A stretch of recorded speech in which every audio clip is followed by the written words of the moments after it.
Ladies, gentlemen, and all points in between, welcome to the Rogue Room. My name is Abigail.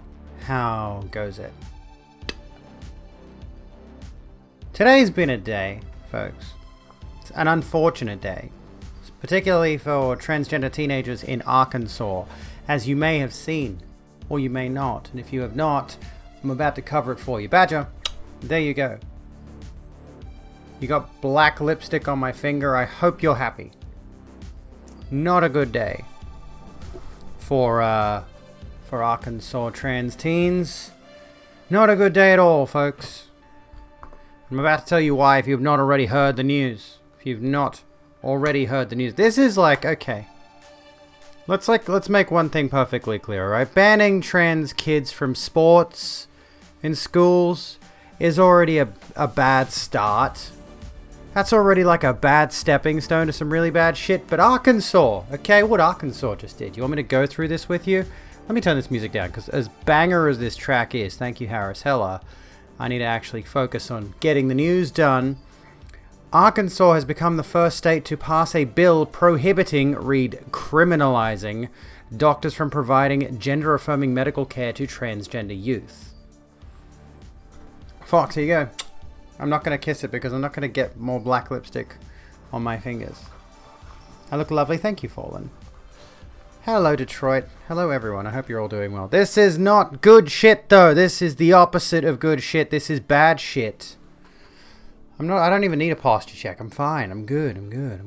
Okay, I'm good, but I'm not good. I don't like this. Nobody should like this, okay? Nobody should be looking at this and thinking this is a good thing. So, the notes about this story: Arkansas passed a bill prohibiting doctors from providing gender-affirming medical care to trans youth. The Senate passed the bill on Monday in a 28-7 vote. Jesus Christ, it's an absolutely overwhelming majority. That's disheartening. The legislation now goes to Governor Asa Hutchinson's desk to be signed. People are now petitioning Governor Asa Hutchinson to veto this bill. So he has to sign it. And as far as I know, he has not yet. But they've passed the bill, which means it's on the road to being signed into law, which is fucking bad. For those of you who missed it, and yeah, there are a lot of states banning trans athletes as well. We'll get into that. There's more news around that. Hello, Vanna. How you doing? How's it going? So, Arkansas became the first state to pass a bill prohibiting doctors, hello Smudge, from providing gender-affirming medical care to transgender youth following a vote in the state Senate on Monday. Let's clarify what medical care to transgender youth is, because there is a lot of misinformation surrounding this discussion, as there always is when it comes to transgender people, especially transgender teens. You will see a lot of Republican, conservative, reactionary talking heads going on about how these doctors are encouraging transgender teenagers and prescribing to these transgender teenagers outright hormone replacement therapy, surgeries, things like mastectomies and gender confirmation surgeries and all this kind of nonsense. These people, these reactionaries, are trying to sell you this idea that it's far, far worse than it is. At most, these teenagers are getting puberty blockers. And maybe in their later teens, from about 16 onwards, maybe they'll be getting on testosterone and estrogen, but that'd be about it. Okay? Once they are past the age of 18, they can do whatever they want. Well, arguably. But the fear-mongering being used here to pass this bill is saying that these doctors are trying to mutilate teenagers who are still discovering their gender, or and this is the thing, they're trying their best to turn this into a situation whereby people cannot transition until they're adults. And once they have completely shut down the idea of people being able to explore their gender identity during their teen years, they'll just move on to young adults. Okay, they're not going to stop at trans teens, I guarantee you this. Let's continue. HB 1570, the Save Adolescents from Experimentation Act. Oh my god. That's real. Oh my god, dude. Save adolescents from experimentation. Just reading into that phrasing by itself is horrid. So kids are not allowed to experiment with themselves and figure out who they are at all, is what this is saying. It's like, we have a specific role that we want you to fit in. We have a specific little hole, and you're the peg that fits in that hole in society. You're not allowed to go beyond that. You're not allowed to try and fit in any of the other holes that society might have for you. Just from that alone, the save adolescents from experimentation thing. Right out of the gate. Jesus Christ. Prohibits trans youth from accessing healthcare and insurance coverage for gender-affirming care, which again is largely going to be puberty blockers and maybe hormones. The bill passed 28-7 in the state Senate. The state house passed the bill earlier this month. The bill would prohibit doctors from offering gender-conforming hormone treatments, or surgery to trans youth. Again, there's virtually no, unless. And there was an argument made by somebody about puberty blockers for prepubescent children. And the reason puberty blockers are prescribed to prepubescent children is because they are prepubescent and experiencing an early onset puberty, which is the whole reason that puberty blockers were designed in the first place. Anywho, it's neither here nor there. Doctors would be unable to refer minors to other providers for treatment. The legislation now goes to Republican Governor Asa Hutchinson's desk. I can't read his name. I keep saying Asia. Or Aja. I don't know why I keep saying this. Asa Hutchinson's desk for signature. He has not publicly said whether he supports the legislation. The governor has 5 days, not including Sunday, to sign or veto the bill before it comes into law. If signed, the bill would take effect this summer. Do you think 6-year-olds are allowed to be transgender? Yes, they're allowed to be transgender. But the real issue here is that kids as young as 6 are not going to be prescribed any kind of medical care anyway. It's all social at that age. There's virtually no real hormonal difference between young boys and young girls anyway at that age. They don't prescribe any kind of actual medical care aside from social transition at the age of 6. They just don't, it doesn't happen. So that's a ridiculous question. I'm sorry to be rude about it, but that's a ridiculous question. Because do you think they'll reverse it? I think the ACLU and other advocacy groups are going to contest this in court, and they're going to take this to court to try and reverse this decision, which they absolutely should. Bet these chuds have no problems giving roids to teens with D1 scholarships. Oh, they absolutely do not, yeah. I tell you, they wouldn't care about the steroids that some teenagers are on to compete in school sports. I guarantee you they wouldn't care about that. Why does the world want to hurt minorities all the time? Makes you sad. Where's the love, understanding, and empathy? Regrettably, the cruelty is the point. That is entirely the point. We're going to get into why this bill is outright fascism! The dreaded F word. Mistress Fox, welcome to the Rogue Room. I haven't changed the logo yet. I've got to change the logo. And Chase Strangio is a fucking legend. Yes, absolutely. Anyway, he has not publicly said whether he supports the legislation. The governor has 5 days, not including Sunday, to sign or veto the bill before it becomes law. So, there we go. If signed, the bill would take effect this summer. Opponents say if the legislation is enacted, it would be the first prohibition of its kind in the US. LGBTQ advocacy groups, child welfare organizations, and medical professionals have criticized the legislation. So pretty much everybody who's involved in anything like this is against it, except for politicians in this circumstance, right? Like every other person who actually has a stake in this kind of bill, barring the did I say criminals? Barring the politicians. I was going to say criminals. Barring the politicians is saying, this is bad, stop doing this. Like, literal medical professionals have said. So, the politicians are deciding what the doctors can do. The doctors who have the knowledge to prescribe this kind of treatment are outright supporting the right for trans teenagers to transition. And again, it's hormones at best. You know, at that age.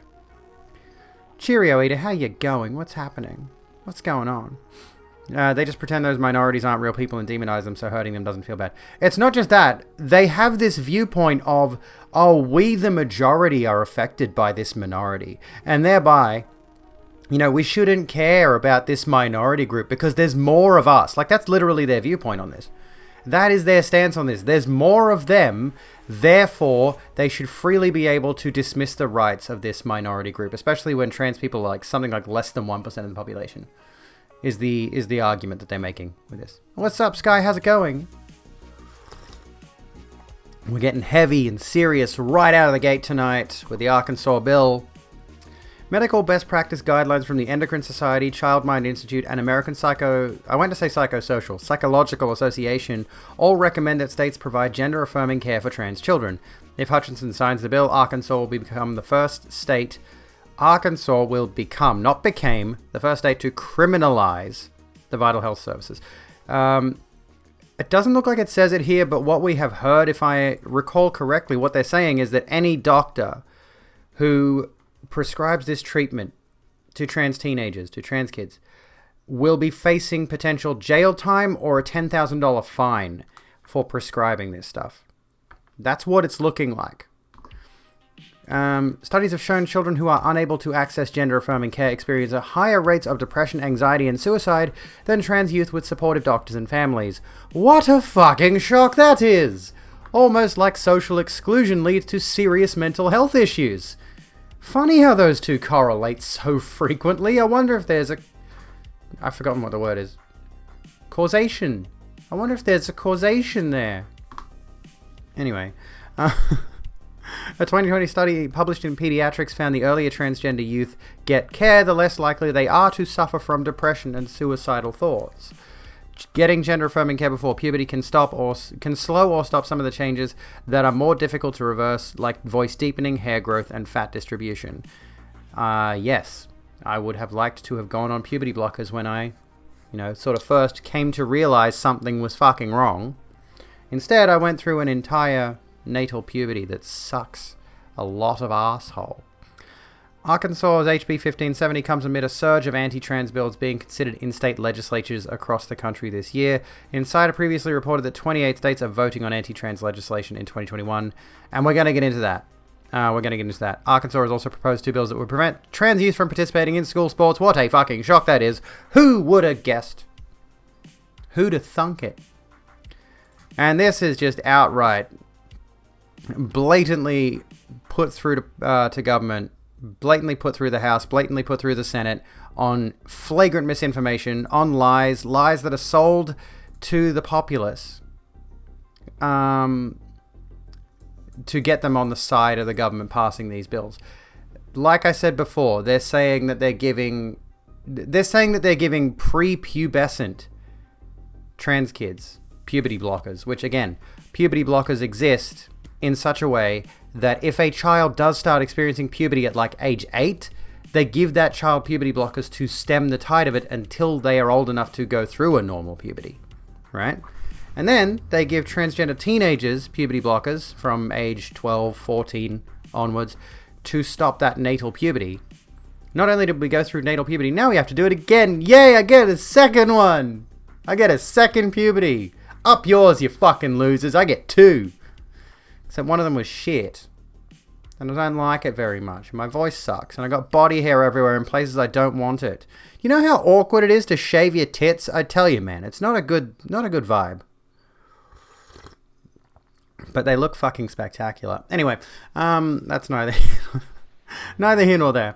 What was I saying? Yeah. So yeah, puberty blockers do exist in their original design for prepubescent kids who are going through an early onset puberty, right? If someone is transgender, puberty blockers are one of the... If a teenager is transgender, one of the first ports of call is to put that child on puberty blockers, which are entirely reversible, okay? They are... if you can just come off puberty blockers if you come to a point, if you're a trans teen and you come to a point where you're like, okay, maybe I'm not trans. Maybe I don't want to go through medical transition. Then you can come off puberty blockers, and you know what your body will do? It'll just do a normal puberty. It'll just reset to factory settings and continue on like normal. We have substantial evidence of this. I mean, even just if I were to come off my hormones, a lot of the effects of being on my hormones would slowly reverse themselves, because that's just how my body works. Right? Like, we know how this works. We know how this operates. The science is there. You can look it up. You can find it. Anyway, if a trans teen gets to about the age of 16, 17, 18, and they've been on puberty blockers for a few years, then they can get prescribed actual hormone replacement therapy, estrogen or testosterone. to pursue their transition further. And if it gets to a point in their adulthood where they can afford to have, or their insurance can cover gender confirmation surgeries, like genital reassignment or other surgeries, then they can make that decision by that point, because past the age of 18, they're an adult, they can make their own decisions, right? In the US, most don't care what's true. This is a fair point, Xylo. Your mum has a friend who naturally never went through puberty. And is her friend any kind of affected by that, is what I would like to know. Like, is her friend negatively affected by having not gone through a normal puberty? Have to go for a nice walk. That sounds awesome, Sky. That sounds awesome. I need to go for just a walk one day soon. I need to go for a walk. Instead of going to the gym, one day I need to go for a walk. There with you, girl. Where did I say this? Estrogen injections helped you a lot with that. Exactly. Anyway, wait. So, yeah. The reactionaries who are looking at this kind of law and saying this is a good thing are saying a lot of stuff like they're giving hormone replacement therapy and gender confirmation. So they're mutilating the genitalia of like 8-year-old girls and stuff like that. Like, that's simply not happening.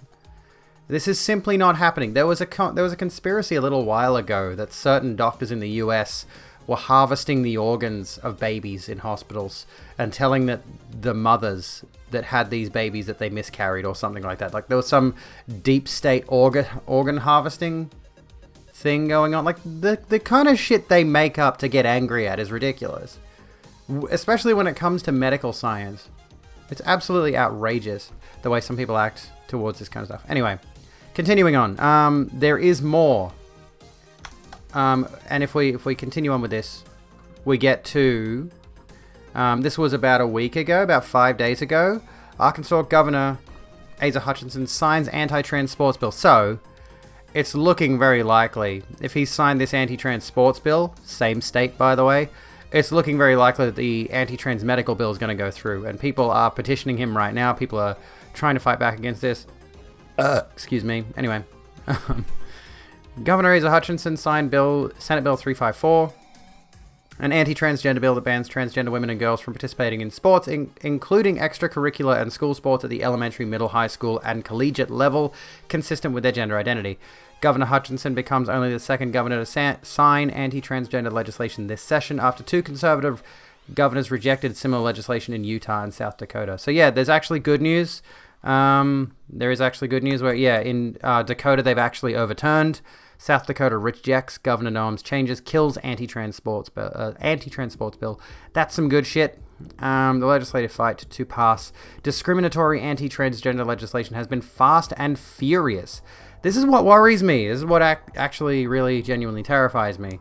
Is this is creeping fascism, Lilith. This is absolutely fascist people in government. And, like, need I remind you, and I'm not fear-mongering here, this is absolutely true what happened. In Nazi Germany, yes, in Nazi Germany, one of the first book burnings, they took books from a transgender clinic and burned those in the streets. So transgender science has been pushed back a significant time because of that. You know, because of that assassination of information that we had back in the 1940s, 1930s, what have you. That knowledge is completely gone, and we've been slowly trying to whittle our way back into having rights in the first place, and now here comes some flagrantly fascistic shit. Like, this is outright fascistic. Trying to target a minority and using fear-mongering tactics to target us in numerous different aspects. And it's nitpicking. Like, they've got a little ice pick and they're chipping away at this very small glacier of trans rights. They're taking away bit by bit, in the same way that these very same people are destroying the climate. And we're gonna get into the climate thing tonight as well. We're gonna get into eco-fascism, which is an interesting one. Bash the fash. Oh, excuse me. Amazon's sweating it about unions so much that they're creating bots to pose as workers that advocate against unionizing. We'll hold on to that one. We will come back around to it. Absolutely, yes. Anyway, oh my god. Amazon FC Dala. This is so fake. Holy shit. Nobody who works at Amazon likes working at Amazon. We'll hold on to that, Demacia. We'll come back around to it. Yes, absolutely. There was an article that I swear we did read recently. But we'll keep going through this because there's more to this. The transphobia of the United States is scary, friends. Honestly, it really is. Because we already heard about the transphobia going on in the United Kingdom, and some of that recently has been repealed. As far as I'm aware, there was something regarding the puberty blockers situation in the United Kingdom that was pulled back a little bit, so it's now slightly less difficult for trans teens to get treatment in the UK. So that's a good thing, you know, but it's scary that the United States is picking up so heavily on this. And it almost seems specifically reactionary to Joe Biden insisting that trans teenagers should be able to participate in school sports. What did he do? Did he sign an executive order on it or something along those lines? I forget exactly what Biden did in that particular circumstance. Also allowing transgender people into the military again. So it seems like, yeah, that's whole, what was it, 2 steps forward, 10 steps back kind of thing.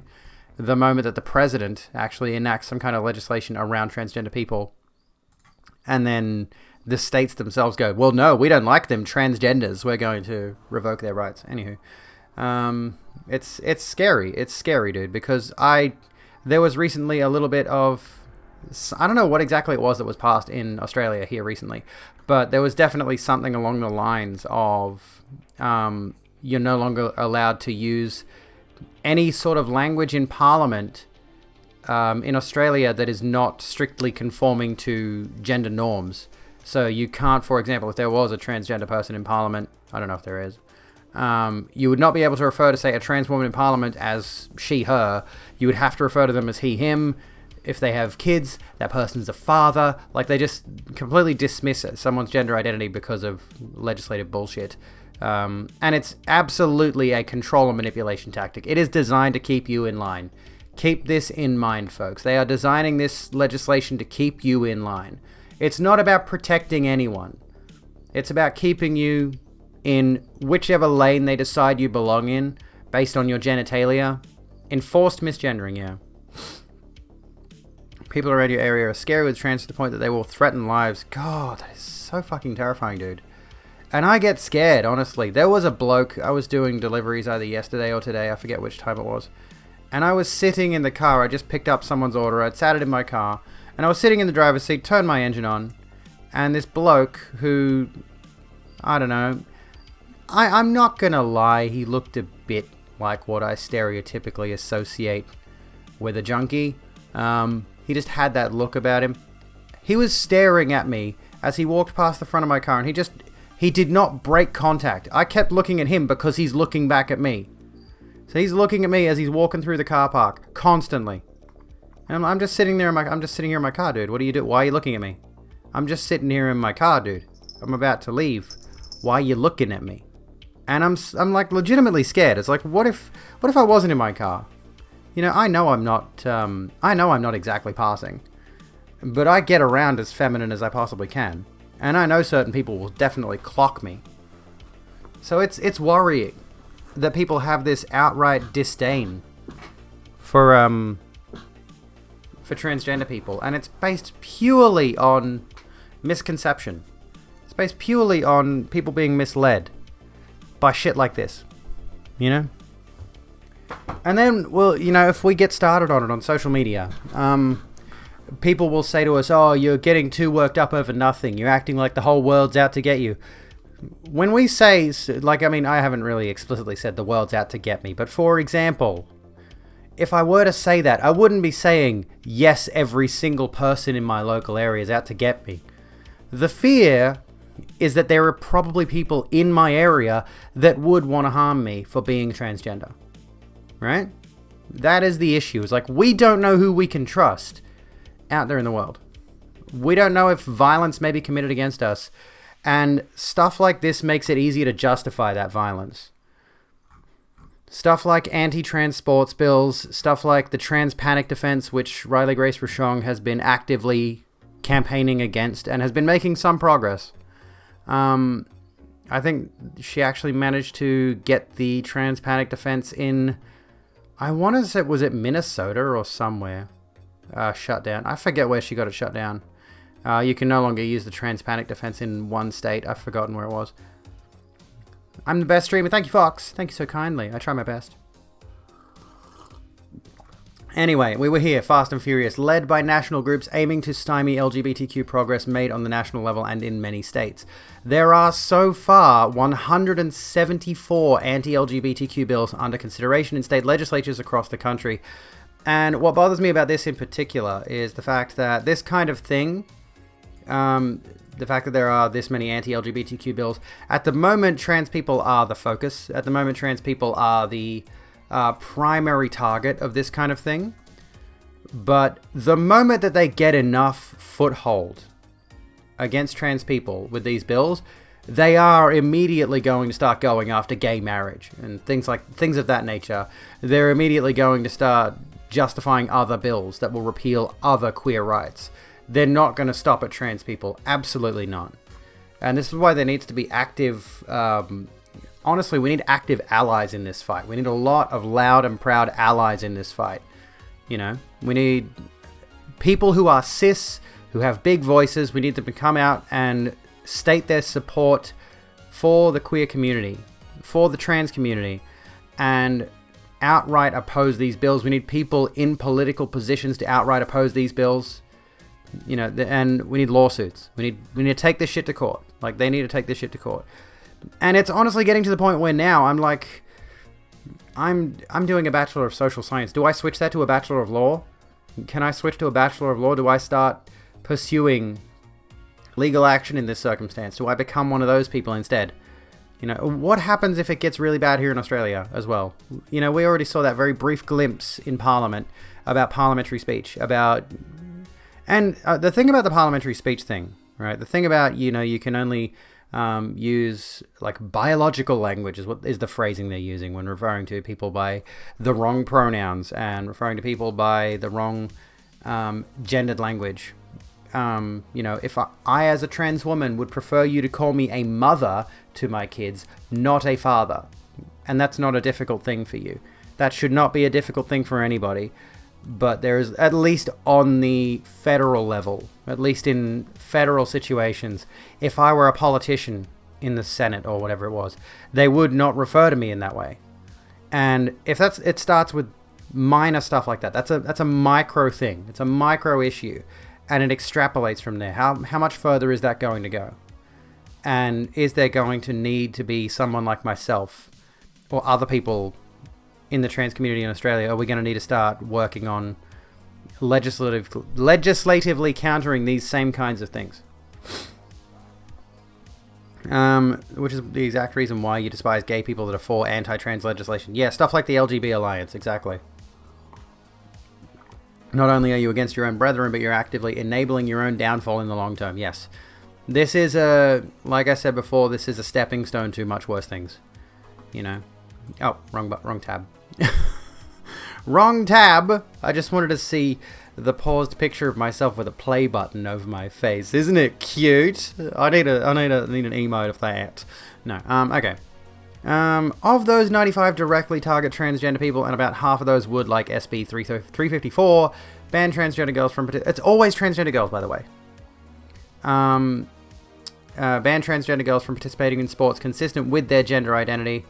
Need I remind you of Mac Beggs, who was a trans man, who was forced to compete in girls wrestling because of his assigned birth at sex. Assigned sex at birth. His assigned birth at sex. Hi, I was assigned birth at sex. That's when you knock your girlfriend up. Assigned birth at sex, get it? Because assigned baby after the sexing is the... Shut up! Okay, look. Hello, Anita. How you going? The sad truth about the US, anyone that makes any real headway seems to disappear often. Oh, yeah. Oh, it's scary. Anywho. Governors and legislators across the country have failed to provide examples of issues in their states to attempt to justify these attacks. That's very convenient. That's always very convenient. And this is the problem. This is the obvious problem. Let me just change the music because I think it's getting me on edge. Yeah, the synthwave is fine. Let's just stick with the chilled out lo-fi for a bit, hey? Bring my volume down, right? Hello, Uryak. How's it going? Yeah, how's it going, Anita? Your verbal flubs make you feel better about your own. I mean, I'm enjoying it. I'm enjoying the fact that I'm not perfect. Being live, I mean, there is a stark difference between my video essay content, which is specifically structured in such a way that I do not fuck up, even though I sometimes do include outtakes during the videos because it's fun. Anyway, you must go now. Radio Detroit, have a bloody good one, mate. Thank you so kindly for hanging out tonight. Hope you have a good day.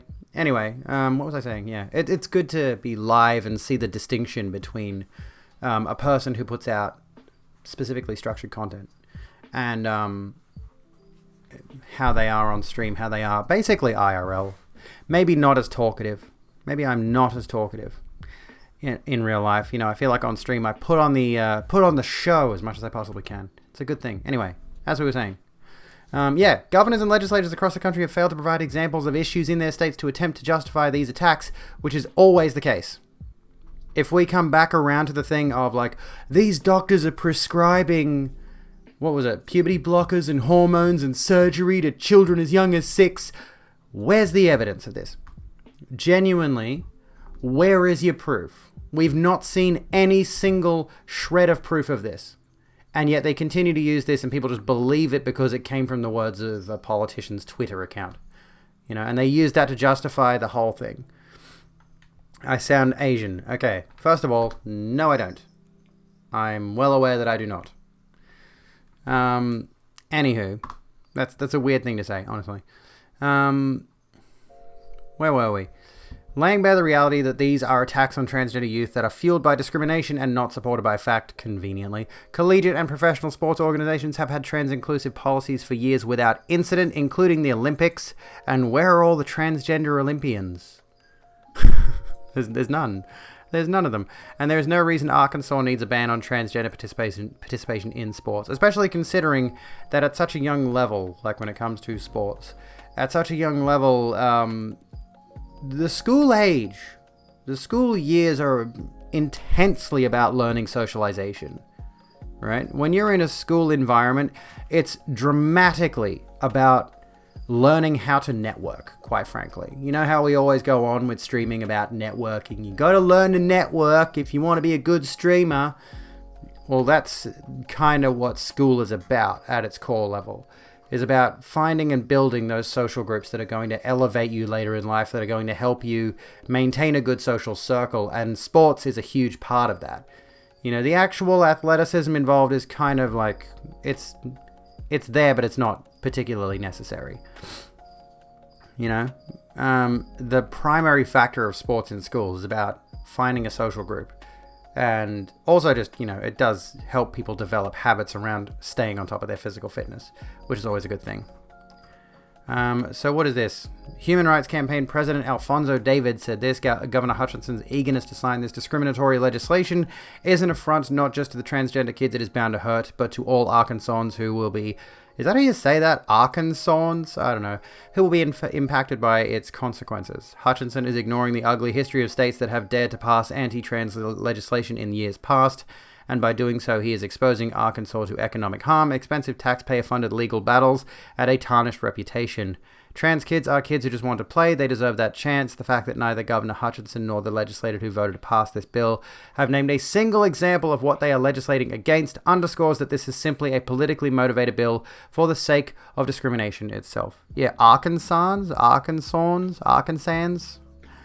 Undertale? I don't know, honestly.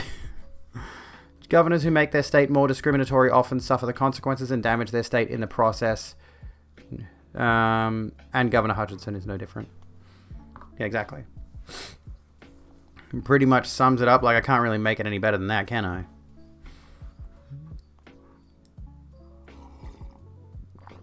What's up, Mike? But I don't know who you're referring to as bro. Anyway, I said it right the first time? Okay, good. Eric Reese, Human Rights Campaign, Arkansas State Director, said Governor Hutchinson would have been wise to focus his efforts on caring for and protecting Arkansans from COVID-19 and its economic fallout. Yeah, this is the thing. This honestly, like, harkens back to Lil Nas X and his music video. And don't get me wrong, he absolutely put out that video and that song for the sole fact of pissing off the conservatives, and I love him for it. But this is the thing, is like, the trans thing is a distraction, right? You don't need to be doing this kind of legislation when COVID-19 is still here and the economic fallout from COVID-19 is still here. Like, there are other things you could be spending your time on as a lawmaker, but you're targeting a minority who just wants to exist in society without prejudice. Can you imagine? That is Kitty. He's been sitting on my lap. Him sitting on my lap. Look at him. There him is. Look, there him is. It cat.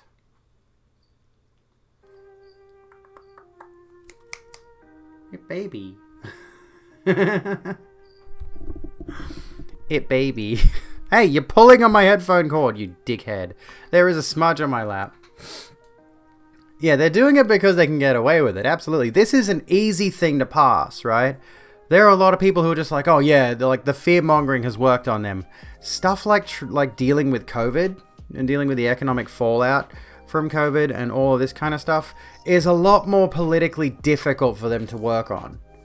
Whereas with the trans thing, they can just pass it because it's a disenfranchised minority group that they have demonized to the point where it's easy to pass these kinds of bills. That is the problem. Anyway, in before the US blames COVID on the trans movement. I guarantee you there's something. Hang on. Let me just check Twitter. Let me just check Twitter for a second. There's got to be something. I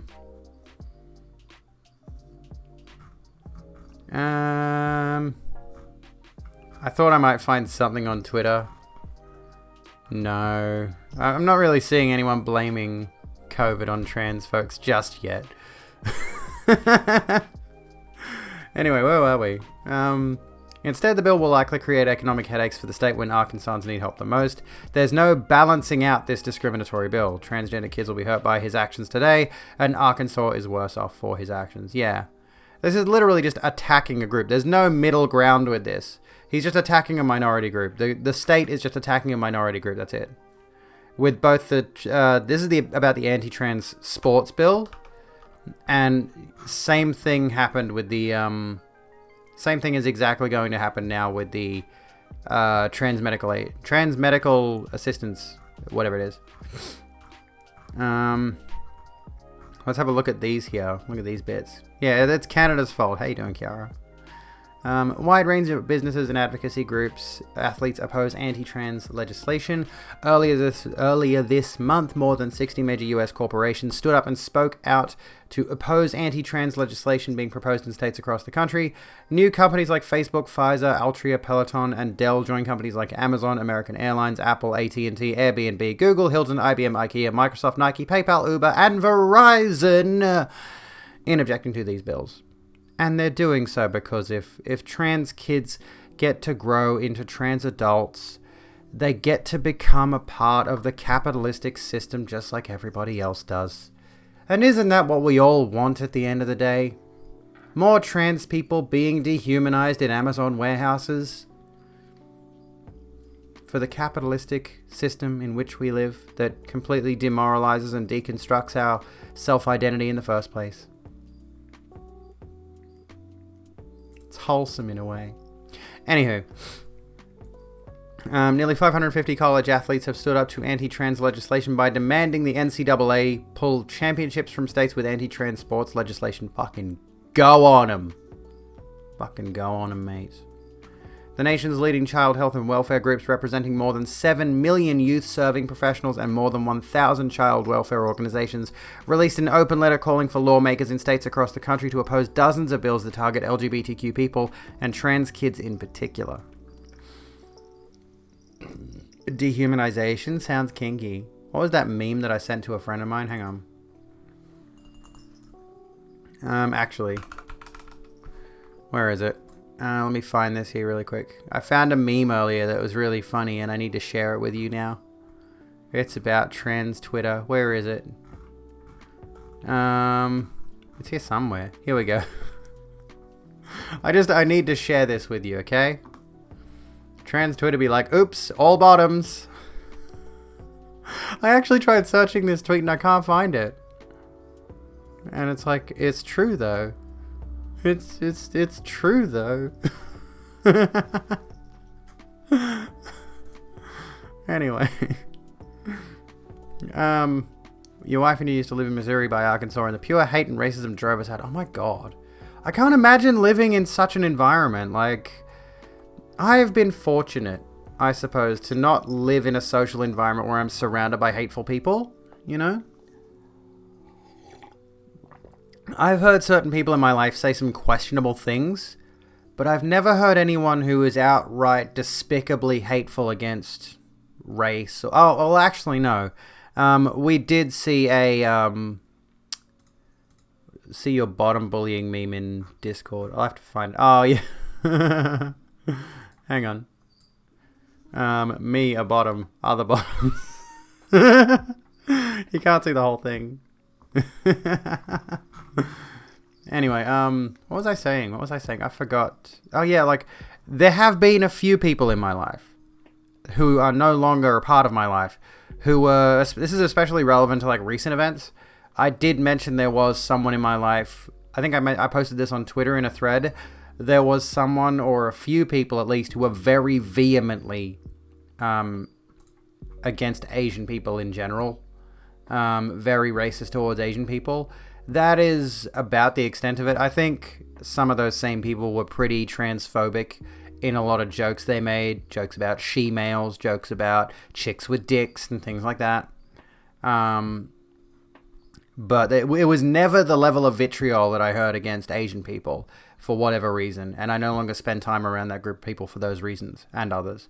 But yeah, it's adorable when the bigots around you don't think they're bigots, exactly. And maybe this is just my personal exposure to this kind of stuff, but in recent times at least, my social circle has not been filled with people who are particularly hateful. I've never noticed... For example, there's a sushi place near me. I mean, I don't even... Yeah, there's a sushi place. There's a few sushi places near me, actually. And I've never really seen anyone abusing the staff based on the fact that they're Asian, for example. I did hear recently, like, my neighbors over the back fence. I could hear them having a drunken bitch and whinge for a few. They had their music going and they were drinking beers. And they were going on about a number of different people in a number of different races. So I think this stuff is ingrained, like bigotry is definitely socially ingrained, but at least amidst my own social circles, I'm not encountering a lot of hateful people, which is good. I'm happy with that. As opposed to certain other environments I've heard of, where everyone you meet is likely to be bigoted in some way, shape, or form. Present a topic, Vosh attacking trans leftists with small followings again. Oh no. Have you got a context for it? Have you got like a video or something I can watch? I heard that Mel was on his show. I don't know about the whole context of things. Just added me on Insta and you were inspired to add old photos of you with makeup. Nice. Sounds good. But where did the Asian hate come from? It stems from a number of different things, honestly. It stems from... obviously, COVID has been a big factor in people being bigoted towards Asian people. It stems from communist hatred. A lot of people hate Chinese people, for example, because of the communist connection right there. So communism is a dirty word sort of thing. There's a lot to unpack about why people hate Asian people. One of the most blatant ones is, I don't understand what they're saying. They should learn to speak my language if they're going to live in my country, sort of bullshit. It all comes down to blatant racism. It's deeply rooted in, and a lot of people, like, for example, a lot of the people I've found who are particularly bigoted, you know, their parents are bigoted as well. Their parents are hateful as well. So it's just a generational thing. You know, you go back 20, 30 years. Obviously, the red panic has never really gone away. That sort of thing. So bigotry is generational. Unfortunately, it's not going anywhere anytime soon. Oh, goodness. Where were we? Part of why you support your FC leader at FF14, he's in Texas and trying to get into politics, and you know he's pro-LGBTQIA+, and pro-neurodivergent. You hope his voice carries enough weight to help make things in Texas better. Fingers crossed. So Texas may take a hot minute. Yeah, true. But it's a step in the right direction, exactly. Not being multilingual shouldn't be a virtue. Oh, yeah. I know. And yeah, it probably does make things different from a business perspective. If, you know, you have to interact with someone who doesn't speak perfect English in a society that mostly does speak English. But that doesn't mean you have the right to dehumanize that person. You know, you don't have the right to hate that person based solely off the fact that they don't speak the language that you speak.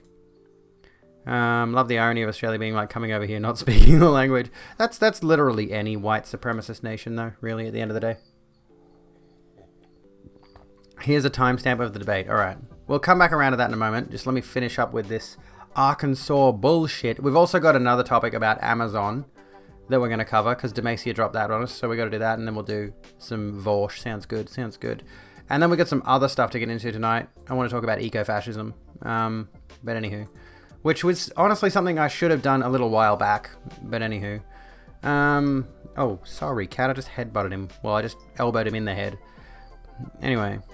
Yeah, I'm not racist. One of the people I work with is black. Exactly. It's that kind of shit. Appreciates your recommendation. Jonas, thank you for the host, mate. Need to go make some noms? Go do that. I've had exactly one meal today. And it was a big one, so I'm set. Like, it was literally most of my calories for the day. A burger and chips from a local takeaway. Fucking good. Holy shit, dude. But I'm done. I am set. I'm sorted with food for the rest of the day. Anywho. Where were we? There's also the belief that Chinese stole manufacturing jobs. Yeah, they justify in every single possible way that they can. It's ridiculous. And yeah, it's not Australian exclusive. From the UK, and we get to be all superior as the OG exporters of imperialism. Find that we didn't invade your country to speak your language. Funny, yeah. Here's a clip of why the debate happened. Alright, cool. I'll open these and I'll pause them and I'll keep them in the background. So pause that, Vorsh. Be paused for a minute. And this one. So is this Mel calls out Vorsh on Twitter. I wanted to, can I suggest something? When she's back on Twitter. I could probably message her on Instagram.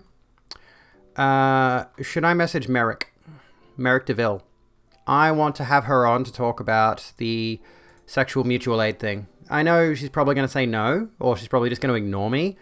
But I genuinely want to have her on to talk about sex work, the sexual mutual aid discussion, the discourse. Like, would you folks be interested in that? If I were able to actually swing that, which is unlikely by any stretch of the imagination, but I'd like to have a chat to her about that, because I still don't know what the reason is everyone's pissed off about the sexual mutual aid thing.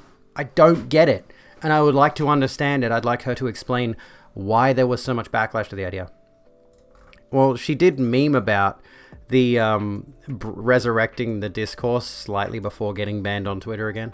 So either that or just discussion of sex work to begin with. Because that's a video I want to do at some point. I'd like to speak to someone who has experience in sex work over like 7 years like she has had. You'd rather Riverboat Jack? I mean, we could make it a panel. I've been meaning to do a queer panel and sex work panels. Why not? Fuck it, yeah. Let's have a discussion, mate. I got panels that I want to do. Thought that was the Bruz shirt for a sec. That'd be good. That'd be good, wouldn't it? So anyway, we've gone completely off track from the trans bill thing now. Let's wrap this up really quick. So as we've seen, Arkansas has passed a bill that is going to, and the governor still needs to sign this, but as this has already set a precedent that Asa Hutchinson is likely to sign the anti-trans teen healthcare bill, which is going to prohibit trans teens from taking hormones, taking puberty blockers, because he's already signed the anti-trans sports bill. So if he does sign the anti-trans healthcare bill, I would not be shocked at all by any stretch of the imagination. But on the plus side, we do have stuff like South Dakota rejecting anti-trans sports bills and supporting trans kids. So there's a little bit of light. There's a ray of light at the end of the tunnel. Fingers crossed this stuff gets reversed. Fingers crossed that Arkansas goes to court over this. And because it's bad. If a country as big as America, if states in America are doing this, it is absolutely going to absolutely going to influence the way that trans people are treated in a political sense elsewhere in the world, and that's a dangerous thing. It's a very dangerous, outright genocidal thing, and I'm scared of the concept. Anyway, understandably so. Anywho, let's move on to our next little topic that we did have lined up before we go on to this Vorsh thing. Where were we? There's also like a whole bunch of anti-trans bills in the United States. Expecting the US to just keep getting worse? Yeah, I know. Like, a lot of people expected, Biden administration might make things better. And realistically, it's probably the lesser of two evils, quite frankly. But America has a lot to improve on. And again, with the way things are going in Australia right now, I fully expect Australia to get worse with the way that it's treating women with regards to this recent, just general sexism in Australian Parliament, general sexual assault normalization in Australian Parliament just leaves me with little confidence in the administration I live under. Anywho. Amazon employees, bots or trolls. New Twitter bios emerge to speak out mostly against union effort. How convenient is this? They don't like unionization. Oh, shocking. Darla at GYR1, Amazon FC Darla. Who the fuck is going to make themselves a Twitter account where they're proud of working for Amazon? Genuinely. What the fuck? Picking customer orders since 2020 of April. Big fan of watching movies and proud mum of 2 boys. Amazon is getting some help in its effort to beat back a unionization movement at one of its fulfillment centers in Bessemer, Alabama. You're welcome. But internet sleuths are pointing out that... Excuse me. Yeah, watching movies. What fucking movies, Darla? What movies do you like to watch, Darla, specifically? What does that mean? I like watching movies. Oh, I like using my legs to walk places and run sometimes. Like, it's such a non-thing to say. Anyway, tweets praising Amazon and how great a company it is without the benefit of a union are spread across multiple accounts. The move is similar to what happened 3 years ago when so-called FC ambassadors showed up to tweet about working conditions inside warehouses and how much they loved working for Amazon. I too like doing stuff. Yes, I'm a proponent of stuff and doing things. Look, I can use my hands to do this. I can also I like using my hands to type on my keyboard. Like this sometimes. You see, I can do the typing with my hands and I like to do that. That's a fun hobby what I have. It's just, They put like 0 effort into these bot accounts. Hello, fellow humans. How do you do? I am a human person and I enjoy entertainment. The ones where bad people laugh a lot about poor people. Hello, Rena. How you doing, lovely? What's going on? General sexism. Maybe that isn't a position we need filled.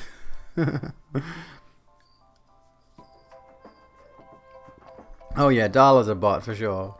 Anyway, one user under the handle Darla joined Twitter a few days ago and tweeted about how she didn't like unions because there's no ability to opt out of dues. Author Stephen Greenhouse called out the tweet as false because Alabama is a so-called right-to-work state where workers can opt out of paying dues.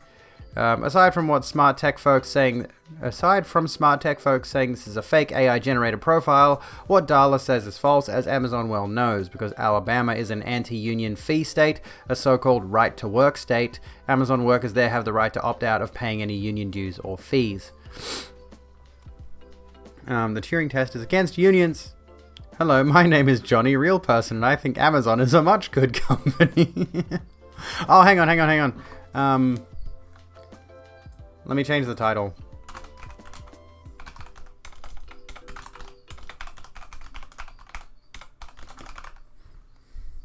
There we go. Amazon's union busting bots. Here we go. We'll change the title. First time here, work schedule sucks and you're sad you haven't made it sooner. I'm wonderful. Thank you, Jonas. Thank you so kindly. Stream title reminded you that made an Australian friend very angry by teaching her how to say Arkansas. Let me guess. Were they saying Arkansas?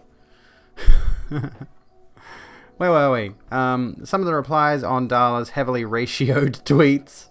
Hang on. Gizmodo wrote about... Oh yeah, others focused on whether Darla is even real. Gizmodo wrote about Amazon's anti-union Twitter army on Monday and said that Darla's profile pic was almost certainly generated using the website generated photos. It certainly looks like it. It's weird how, like, you can look at these photos and you can just tell for some reason.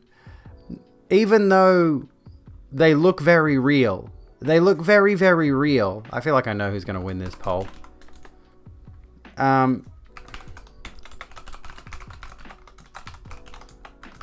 But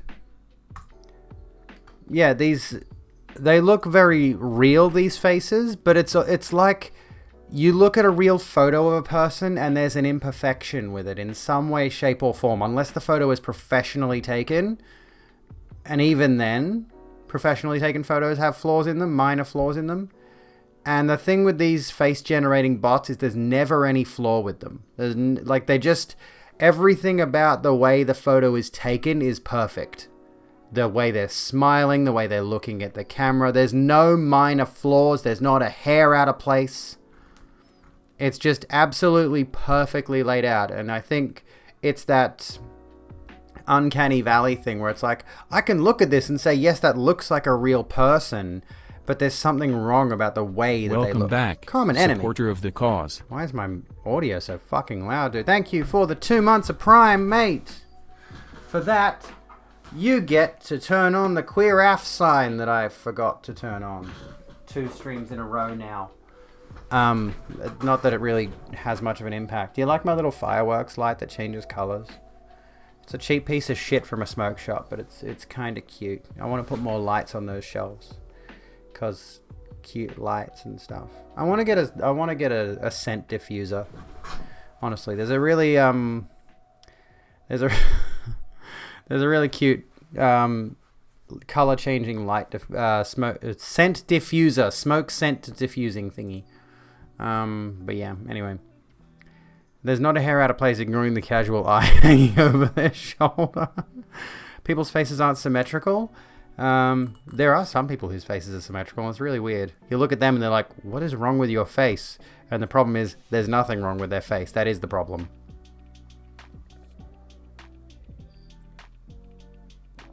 It's a huge part of our latest study, how to use flaws to make something look more real. Amazon won with 100% of the votes. This is actually kind of unsettling. I don't even know enough about eBay to judge whether or not I should consider how evil is eBay.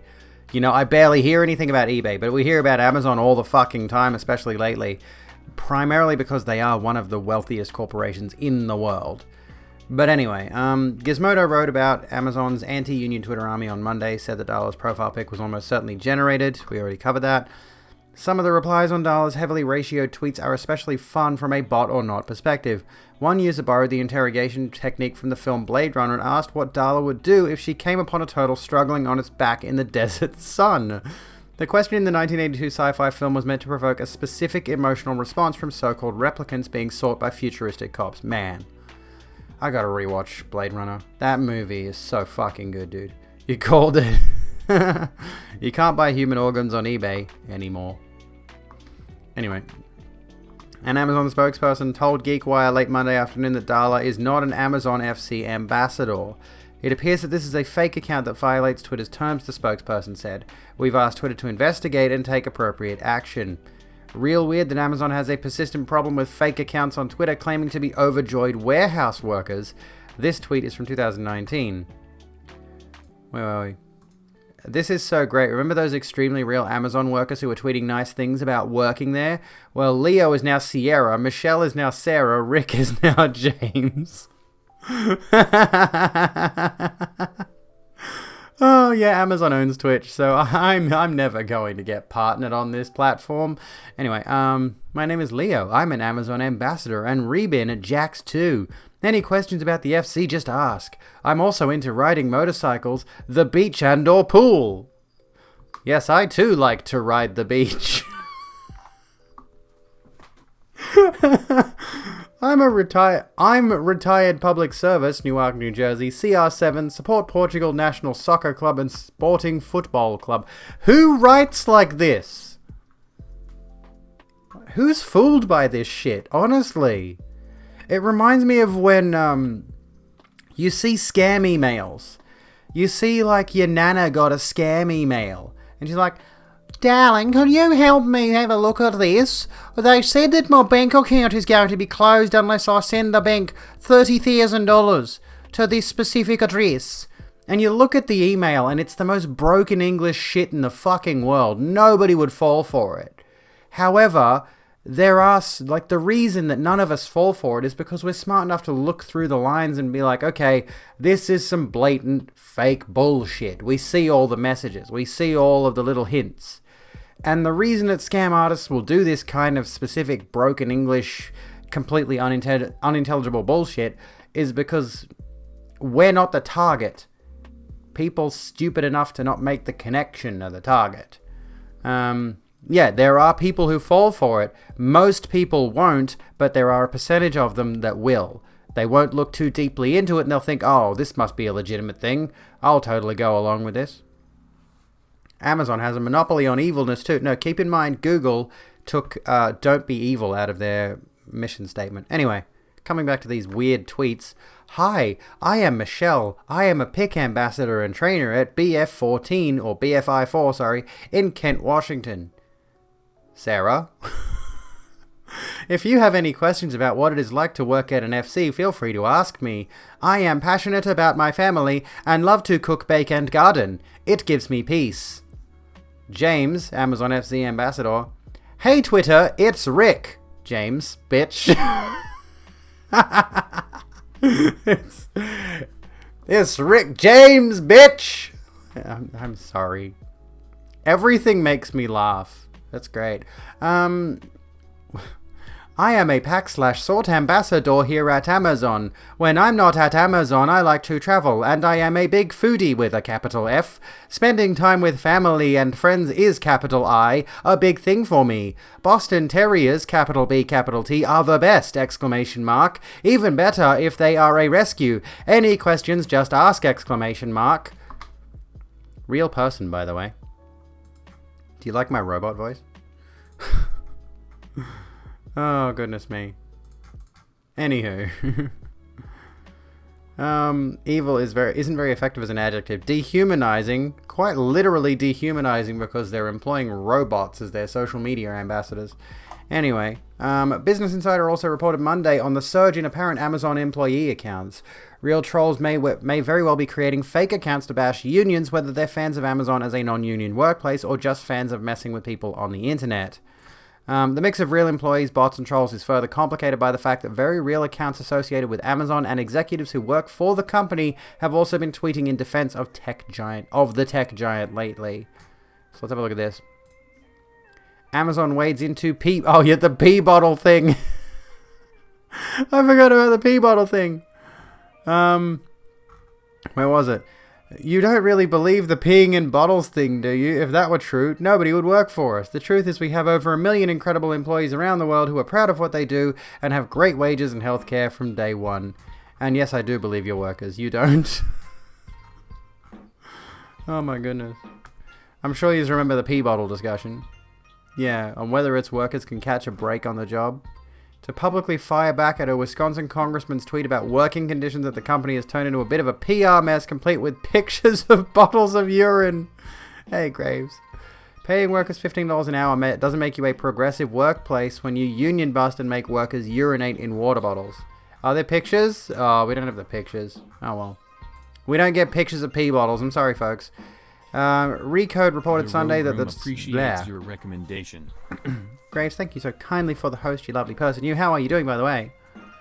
Recode reported Sunday that the directive to fight back on Twitter came all the way from the top and Amazon CEO Jeff Bezos. Here are tweets. Imagine if you just ran your company in an ethical manner where employees weren't expecting to have to pee in bottles because they can't get a break and they're not allowed to unionize. Anyway, in time for the bottles of urine chat. It's all happening in the Rogue Room right now. It's great.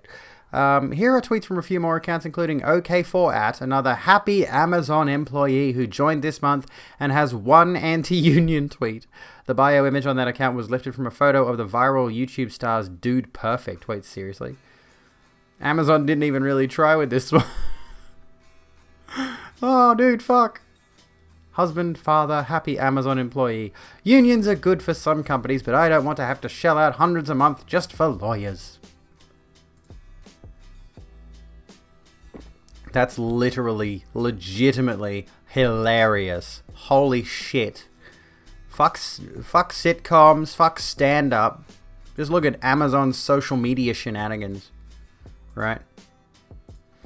Anyway, last Thursday was my 5-year anniversary working at Amazon. 5 wonderful years of frequent bathroom breaks and lessons learned. What? Please tell me this is a piss take. Like a literal, quite literal piss take. Someone reverse image search the... Like, this can't be serious. This cannot be serious. Oh my god, it's serious. You're fucking kidding. Mona Piper. Welcome to the Rogue Room. I got my Doom shirt on. Do you like my Doom shirt? Just touching my nipple casually. Oops. Dude, are they serious? I thought this was someone... And yeah, this is kind of amusing in the grand scheme of things. I thought this was someone taking the piss out of this whole situation. Union, more like union. This has to be a parody account. Just announced they are installing bidets in their toilets. They're just bottles of water they will leave it. This has to be a parody. It has to be a parody. Surely. This is a parody, right? This is a parody account. This is a parody account. Surely it is. Last Thursday was my 5-year anniversary of working at Amazon. 5 wonderful years of frequent bathroom breaks and lessons learned. These stories always my heart warm. Providing great customer service is something we take great pride in company-wide. Amazon just announced they are installing bidets in their toilets. They're just bottles of water they will leave by the toilet. See, that's what makes me think this has to be a joke. This has to be a joke. Union, more like union, like union. One time we had a Hawaiian theme party and they passed out shirts that said, I got laid at the ATX2 warehouse party. This has to be a joke. This has to be a parody. I refuse to believe Amazon FC Dan, is not a parody account. Come on. Come on. This one's fake. It has to be fake. What are our thoughts? I'm going to poll you on it.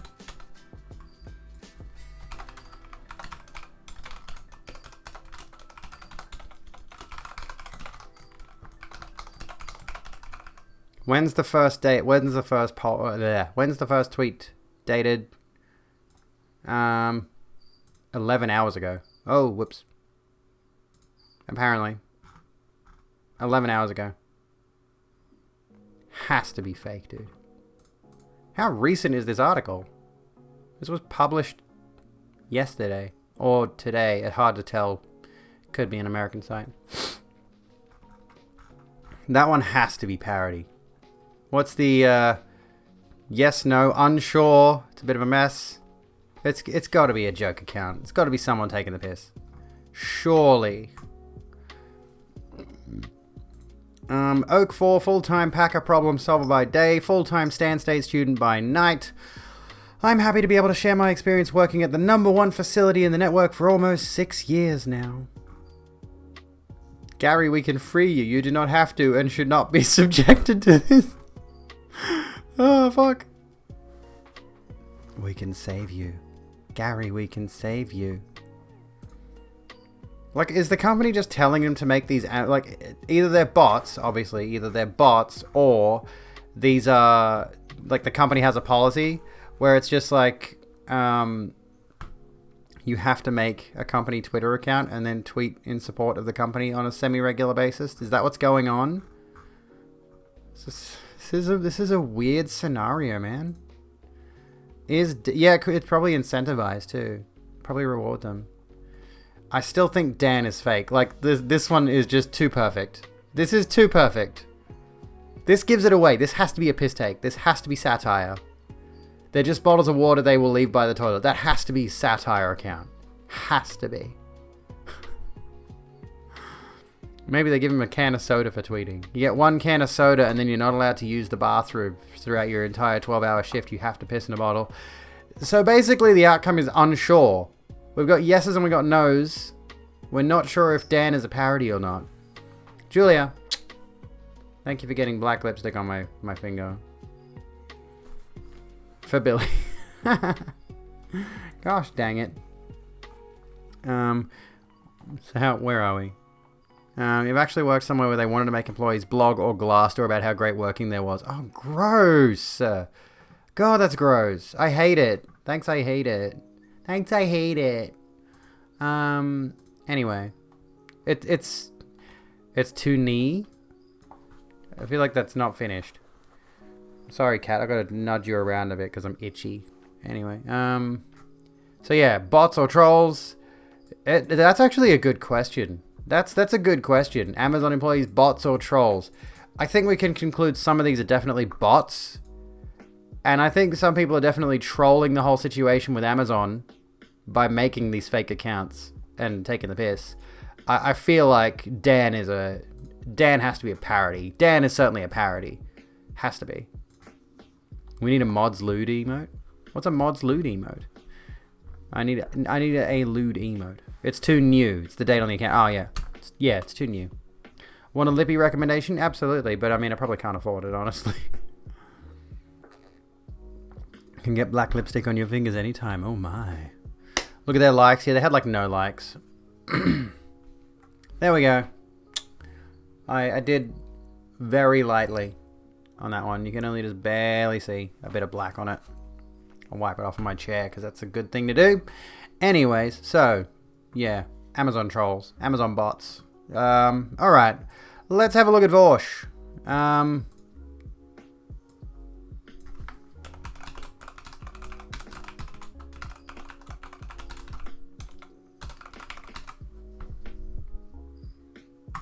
Shall we? Vorsh destroy. It's probably a bad thing. Timed out for 0.01 seconds. Who mentioned Vorsh? Who was the one that brought up Vorsh? Was it you, Comrade? Comrade Devin? I think it was. Yeah. Let's have a look at what Vorsh has been saying. Should we have a look at what Vorsh said, Devin?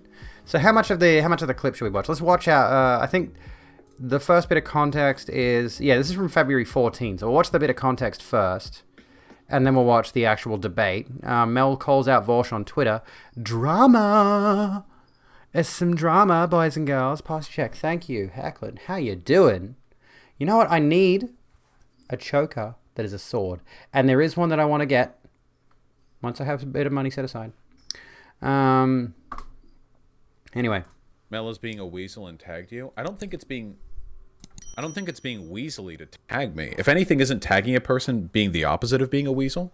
If Vosh is going to talk about me on stream and say I attacked Merrick, I have screenshots proving otherwise. I never harassed Merrick or Natalie. 90% of the information you've heard is completely bad faith or out of context. Ben, this is clearly overblown. But again, I'll say my side. I'll go over every single point who gets to this point. I don't appreciate being backtalked by somebody who's way bigger than me who once thought I was good. Man, I'm almost positive that I've seen Mel attack or contribute to the harassment against Merrick. I don't have like hardcore receipts in this shit, but I've also seen her say like pretty hard tanky stuff. I don't know. She's definitely more reasonable than like most of the fucking tankies I've talked to online, but absolutely tip Abby a lot of money so I could buy the choker that I want. I mean, I've got money in my PayPal that I could probably use to buy the choker, honestly. Pay me money so I can buy cute chokers. I want to buy more sword imagery. I want more swords.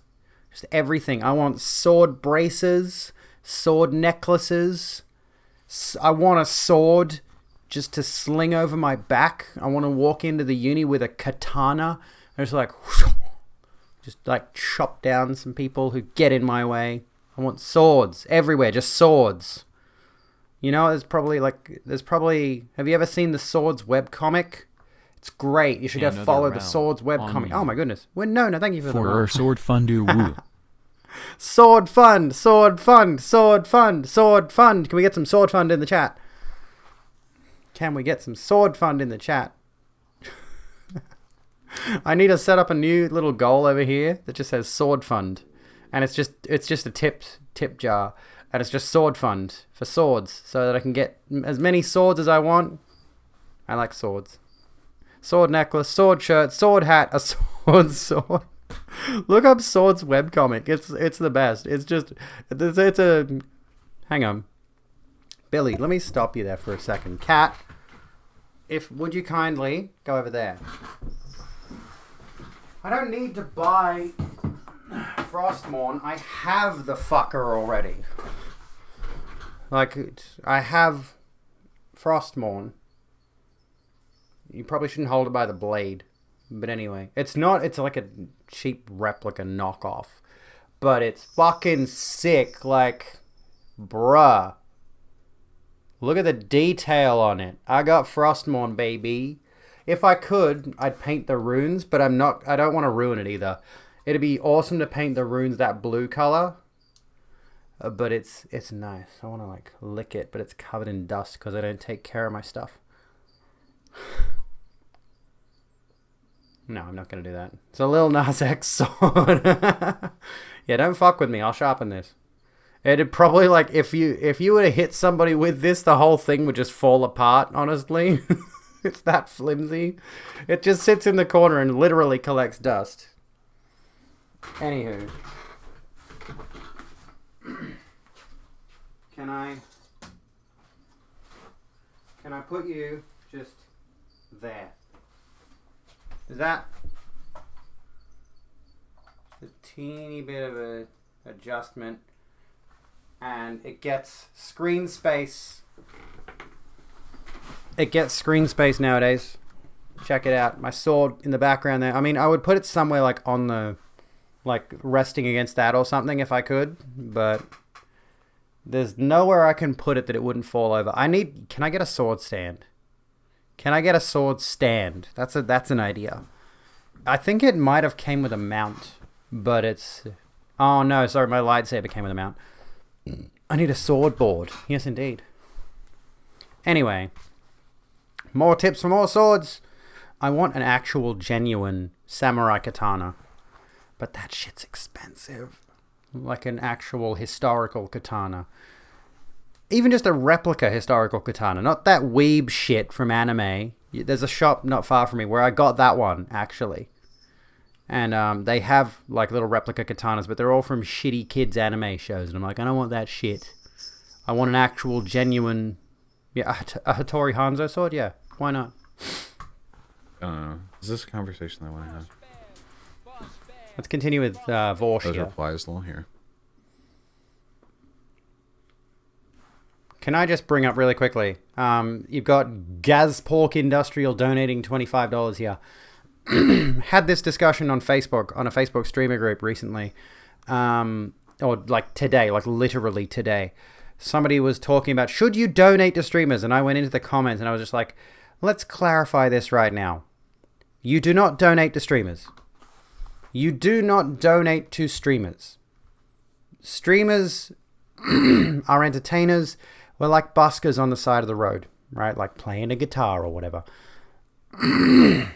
When you throw money in a busker's guitar case, you're tipping them.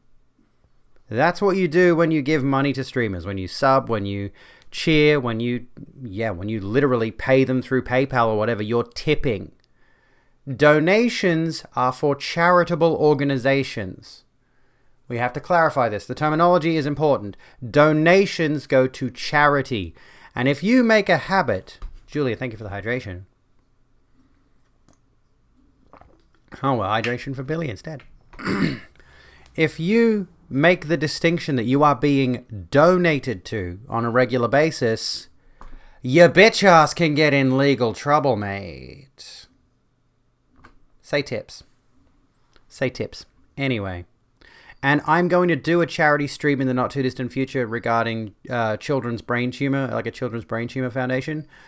And I'm going to have on the screen specifically donations for the charity.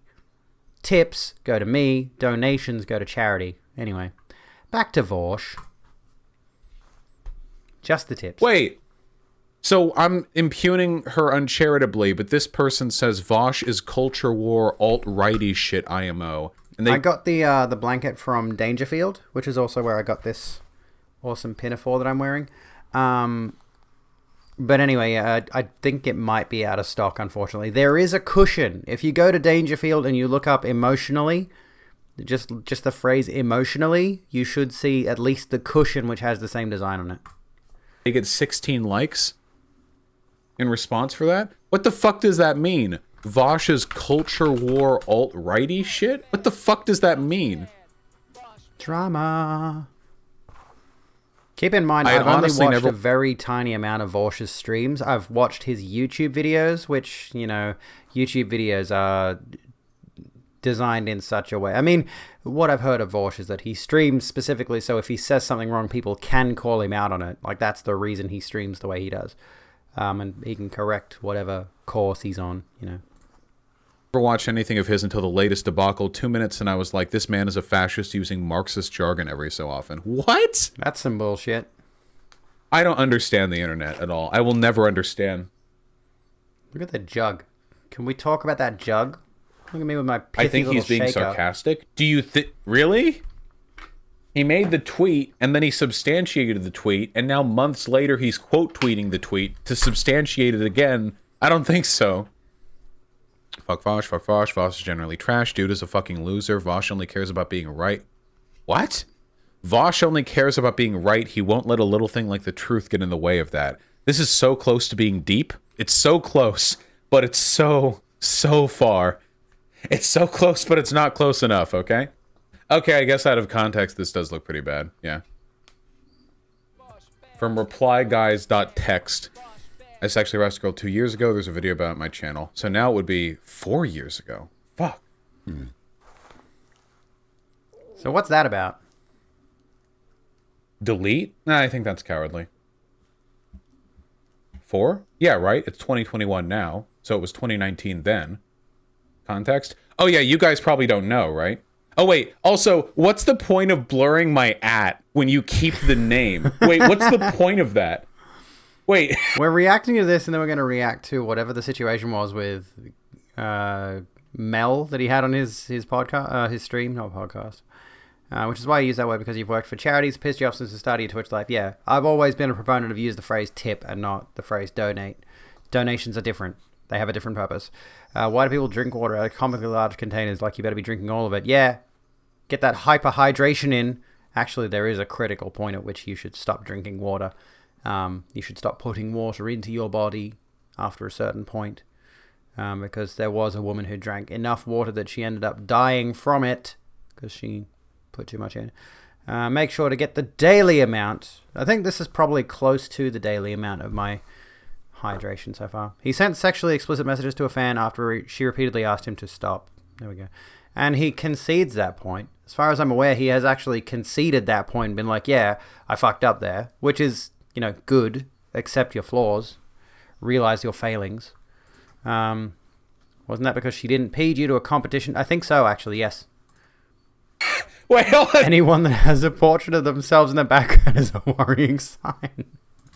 If you're keeping the image and the name, and I'm a public figure, what's the point of getting rid of the @ Don't pee for a You deflect everything with this happened back at the... Wait, I'm not deflecting it. I'm just saying it happened. Wait, what the fuck?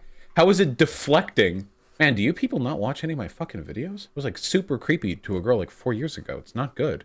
You shouldn't do that shit. I actually... I mean, I've definitely conceded my own failings in this same exact regard. I have been a shitty person to women in my past. Not that bad. You know, I think admitting your failings is a good way to grow. Admitting your flaws is a good way to grow. I definitely haven't stabbed anyone yet. Don't clip that. Anyway, we honor we... Was it that long ago? Yet. Yeah, we are human, we aren't perfect, yeah. And if you've done something like this and you can concede this is kind of one of the problems with stuff like Twitter, right? They'll hold on to that sort of thing. I only explained because I thought you were asking what the tweet was about. Oh, no. Oh, well, yeah, he has explained it. Yeah, well, now we know. We know what the tweet was about. We know why. Yeah, I used to be a garbage person. I've not a garbage person. Not like a garbage collector who are the saviors of our society. But like I used to be a pretty shitty person. Again, I've mentioned in the past that I used to be one of those edgelord atheists who had a few specific groups where I was like, it's logical to hate these people. And hell, I was judgmental towards trans people. Honestly, I was one of those gender critical kind of people Funny how that turned out. But I think that was a lot of denialism, honestly. Yes, Smudge is over there. He's over there. Projection, definitely. Most certainly. I used to be one of those people who's like, why don't they have a cure for being trans? Why don't they have a medication for it that makes them just identify with the gender they were born as? Like, that kind of shit. And I used to make fun of fat people all the time. And I used to be really heavy on the anti-theism, which I'm still very anti-theist, let's be honest with ourselves. And I used to be one of those people, like I've mentioned this very recently. It's like, oh, who gives a fuck about the women CEOs, right? Who cares if there's not enough women CEOs in companies? CEOs are like a robot that sits at the top of the corporation and just collects money. Who fucking cares? But I've definitely learned a lot in the last few years and grown a lot in the last few years. Before you were introduced to basic sociological concepts, you were very prejudiced against marginalized groups. Sociology should be mandatory. It should. Absolutely. It takes a lot to realize your flaws. I mentioned this in a video recently. It takes a lot of like mental power to look yourself in the mirror and realize you were the problem all along. You know? So, yeah. And I think I've still got a lot of growth and change to accept and move past, you know? All of that stuff. It is very well worth it to self-analyze on a regular basis. Whatever. Anyway. For a while after that happened, I was actually like, I was really defensive about it because I thought that, like, oh, I'm super cool and suave. There's no way I could ever engage in shit behavior. But after like thinking about it, looking at it for a while, it was actually like super fucking weird, you know? One of my pronouns, she, her. Type exclamation mark like rogue in chat if you like. It tells you a bit about me. You have context for people who don't know holy shit. You don't want me to just say it and then just let it hang? Thank you. Yeah, there's like a vid was released 2 years ago. Yeah, well, I'm not going to release a fucking updated vid every year. Yeah. Okay, so there's the context, I guess. Kind of explains what's going on. Now let's look at this video here. Talking with Mel, Ariel, Scarcella, and more. Hello, you can sit on my lap, please, not up there. Exclamation mark pronouns. Yeah, this pronouns. We got cat. I think it was the fact that I got a cat that turned me into a nice person. So cats are good, and anyone who hates them is bad. Well, no, they're not. Yo. Okay, hang on. Let's turn the volume up. And I have to give Vorsh a lot of credit here to be able to have someone on who has been intensely critical of you. Requires a lot of emotional fortitude that I simply do not have. I hate getting criticized, and I would not like to sit in a voice chat with someone who has been openly, very demonstrably critical of me, or perhaps even demonizing of me and my viewpoints. That would be difficult. That would be very, very difficult. Confrontational. I wouldn't be able to handle it. Anyway, moving on. Oh, that's the sub lounge. You're sad inside. Any tips? Not good ones. I'm not going to feel better, friend. I don't know, honestly. I'm not a therapist. Smudge cam would be dope. It's my crotch. I can't... You can sit down, you can chill out with us. That's a good thing, actually. Sit down and chill out with us. And just, like, unwind. Take your mind off the things that are making you feel sad. You going to head off, Julia? Have a good one. Thank you so kindly for hanging out tonight. But I am going to point that out now. It's like, yeah, I don't know how to treat sadness and things like that. I've dealt with it myself, and my recommendations are not worth putting out there into the world. It's a bad thing for me to say, you know, my ways of dealing with trauma are not good. So anyway. What's up? Hello. All right, how are we doing today? I'm really sleep deprived, actually. I sleep. Yeah, feeling sad is okay. It's perfectly fine to feel sad. Anyway, let's listen to this whole situation. What was the actual? Give me a second here while I just swap back to my dashboard for a sec, so I can check the presenter topic. Vorsh attacking trans leftists with small followings. Okay, so that's the specifics here. That's the context for everything that we're going on about. Like shit, so we have that in common. Nice. Okay, I'm glad we're both We're both equally inhibited for this JT Pop, welcome to conversation. the Rogue Room. That's Bad nice. brain, dude. Let's have some bad brain hours. Okay. Broken sleeps. Ready to get into it? Well, yeah. Do you want me to like do an intro? Do you want to introduce? I don't know how you do your streams. Say who you are, and then I want to show the godforsaken Twitter thread that we were arguing over, and then we can discuss it bit by bit. I mean, all right, sure. I mean, I kind of was hoping we were just gonna bring up the topics from the Twitter thread. I don't really want to go through like each individual tweet and like go through everyone's words because I think like we're both like hyperbolic and spicy weirdos on the internet. So Well, God, my main I think criticism is is just that you're you. stupid on Twitter and I'm not. So I think it'd be very prescient of us to actually go through the stupid shit that you said rather than letting you to run it back and present some backpedaled version of what you why would I do that? I'm coming here with good faith. So I mean, I don't know why you. We'll let the feel chat need to- decide. Look, backpedaling I don't bad, really- okay? I'm not backpedaling though. Like, Mel has 9k followers and criticized a public figure. Voss went out of his way to highlight Mel's tweet and unleash his community on it. Yeah, that's a bad way to operate. You're stupid and I'm not. Yeah, we're already out to some not very good, very bad, very not very good ways of doing these kind of things. It is honestly making me question him and his content that I've enjoyed his content before, but this is giving me shedding some new light on him as a person. I think. Yeah, I thought he was joking at first, but this is coming across really defensive, which he was just literally talking about how he was defensive before, and this is coming across as really defensive to start out. Not the best way to approach this kind of a discussion, quite frankly. And yeah, the whole like big creator unleashing their following on a small creator, yikes. He's hyper aggressive. Okay. you're accusing me of something and we haven't even started. All right, everyone. Hello. My name is Mel. I am a B-tier communist shit poster on the internet.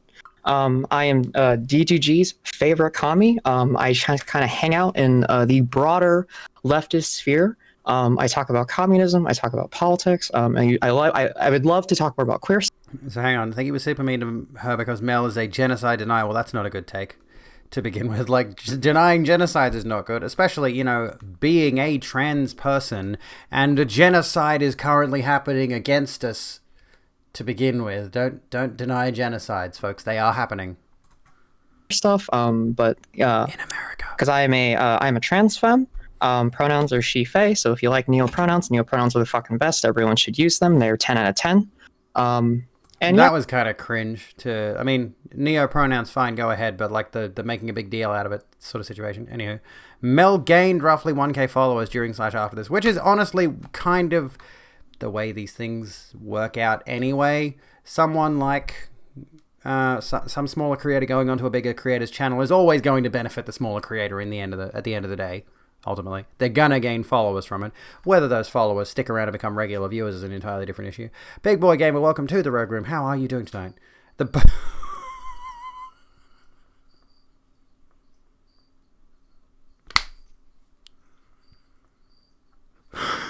fucking boat is... The fucking boat again!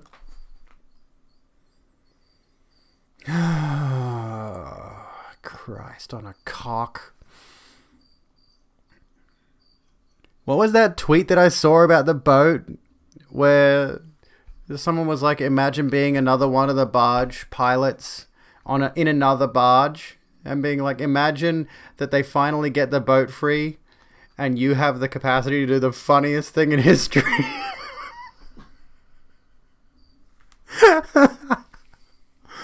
Oh, fuck. Oh my god, is it stuck? Is it really legitimately stuck again? Oh my god. What's my favorite color? Purple. As you can tell, generally speaking, every color in my room melds into purple. I am a purple gal. I like my purples. Particularly indigo. Yeah, that's basically it. My name's Matt. Imagine the stress of the first captain to pass through there. Yeah, like, what is his mental state at right now? Honestly. He or she, or they...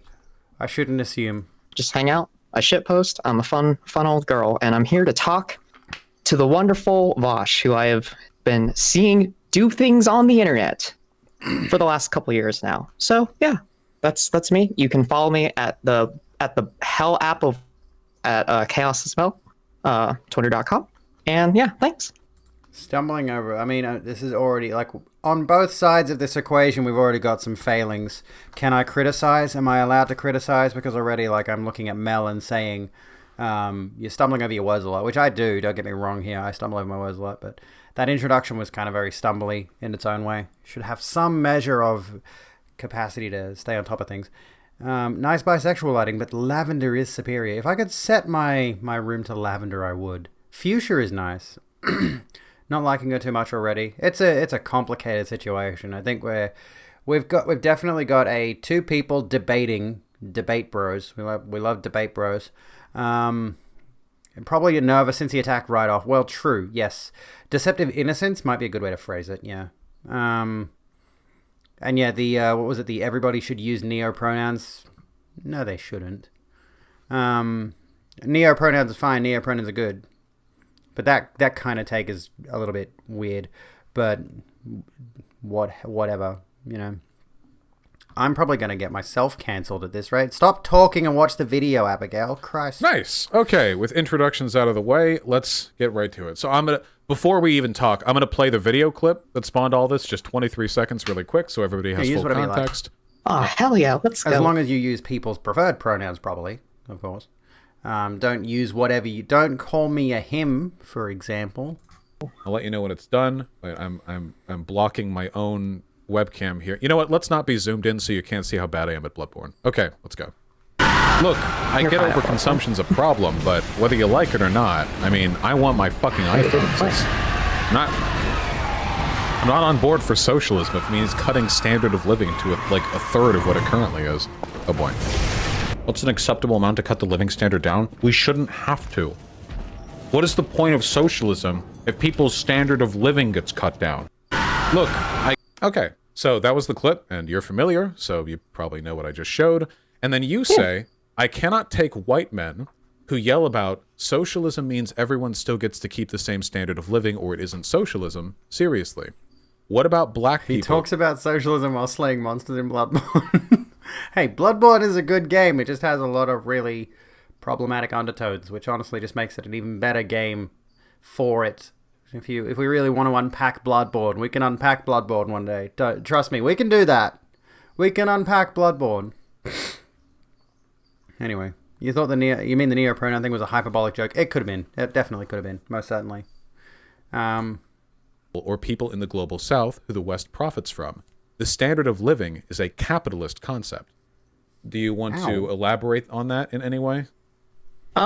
I mean, I just want you to ask me, like, how you feel about, like, degrowth and how you feel about what I said. Like, I mean, I'm not going to defend anything that I said on Twitter because it's Twitter. So, like... Oh, hi, I am Tony. How you doing, mate? Welcome to the Reg Room. I'm coming here for you to ask me. So, first of all, the white men thing is pretty weird. I understand broader, like, generalized criticisms, but I don't know what that has to do with my argument here. Well, I mean, I'm a person of color, so if I say the word white, I think I'm allowed to, right? Like, who cares? Like, that's just silly. I didn't say you're not allowed to, but it's pretty weird. Why do you think it's weird? I think it's a little weird for me to make an argument and for people to dismiss it by implying that my whiteness has something to do with the non-validity of that argument. Okay, so let me push back on this first 1 second, and then I would like to get back on the subject, but I do want to say this. So when we're talking about people of color, when we're talking about marginalized folks, when we're talking about anybody who is not living in the imperial court, when we're not talking about when we look at how capitalism and imperialism has impacted the rest of the world. Yeah, I think he does have a point with the whole, like, using the whiteness thing as an argument is kind of unnecessary in that specific regard. For the last 400 years. No one, when I say that this is a white person talking, it's not saying that, like, Vosh is white, don't listen to him because he's white. It's that generally, like, whiteness carries a perspective that is, it outweighs any other kind of marginalization. It outweighs all kinds of other factors in the discussion that you're having. So if you're talking about you dismissing it because I'm white, but it is. No, because your whiteness. Yeah, it is basically an ad hominem, essentially. I can see the point there of, like, it's a distraction from, and it's a measure of essentially using someone's whiteness to deconstruct whatever other argument they have. Like the comments he was making didn't specifically refer to race in any particular capacity, but quite frankly, at the end of the day, this kind of the standard of living thing and socialism, in a broad sense, all of these major political issues do come back to race in some way, shape, or form. But yeah, like I can kind of see where she's coming from, and I can kind of see where he's coming from. This is kind of tricky. I am now playing the role of centrist. Yeah, white perspective is absolutely a thing. Yes, it is quite frankly a sociological concept that we dismiss entirely too often, or a lot of people tend to dismiss entirely too often because they don't understand it. Yeah, welcome to the Rogue Room, by the way, Deimos. Is whiteness a physical measurement or cultural measurement? It's very complicated. Yeah, I'm a fucking centrist. You can cancel me now. Go ahead. Oh, is heavier than any other Welcome to the marginalization Rogue that you have, and that's just a fact. What does If that we're have to do talking with the about- argument that I made? Why not critique the argument? Why does it I mean, have to be my I can race? totally critique the argument, but like that's just the hyperbolic statement that I'm saying. So you wanted to know why I said it. I'm giving you the I'm giving you the reason why I said it and what it means. That's It's not what like hyperbolic means. Hyperbolic doesn't mean calling a person white in a way that implies that that's in some way impugning my ability to make a coherent argument. do we Also, want to this go is over the liberal- Deconstruction of whiteness. Yeah, let's deconstruct white people bit by bit and sell their organs on the black market. Racism and capitalism do go hand in hand. This is true. definition of identity hyperbolic? That's not identity Off you go. politics. That's intersection. Like you have to be intersectional when we're talking about the idea that my argument is less valid, or that its validity is in some way. Hold on. Or that the validity of that argument is in some way determined by my race. It's not about being invalid. No, wait, you just said that my whiteness weighs on my perspective more than any other marginalization, and you did that so because that influences my perspective. So what you're saying is my race, in some way, shape, or form, influences the validity, or at least the thought process behind my takes. No. I'm not saying it's because you are white that influences that is how your perspective is going to come across to like people of color. And so I think people of color are perfectly capable of grappling with my arguments without impugning me for being white. Tricky one. Learn when to sit down, buddy. Are we referring to Mel, or are we referring to Vorsh in that circumstance? I can see her point of view, and I can also see his point of view. I can understand both of them. And yeah, like the white people have no idea what other races have gone through, and the way that intersectionality works with regards to race is that all of the issues, the political issues that people of color are affected by are also influenced by their race. Like their perspective is influenced by their race, and white people have the particular perspective and privilege of never having had to deal with that on a cultural level. You know, does that make sense at all? That's kind of what I've been gleaning from this. I need to piss into a bottle like an Amazon worker. So can I take a quick break to go take a leak, and then we'll come back to Vorsh and Mel, and we were going to talk about eco-fascism, but if this keeps going, we may not get to the eco-fascism thing, which is white supremacists. Do you want to talk about white supremacists, or do we just want to keep watching Vorsh and Mel? Anyway, BRB, don't go away, folks. I will see you when I'm looking at you. Let me piss in my bottle in peace. I can't do it on camera.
Very convenient timing right as they come back. Chiller Killer, welcome to the Road Room.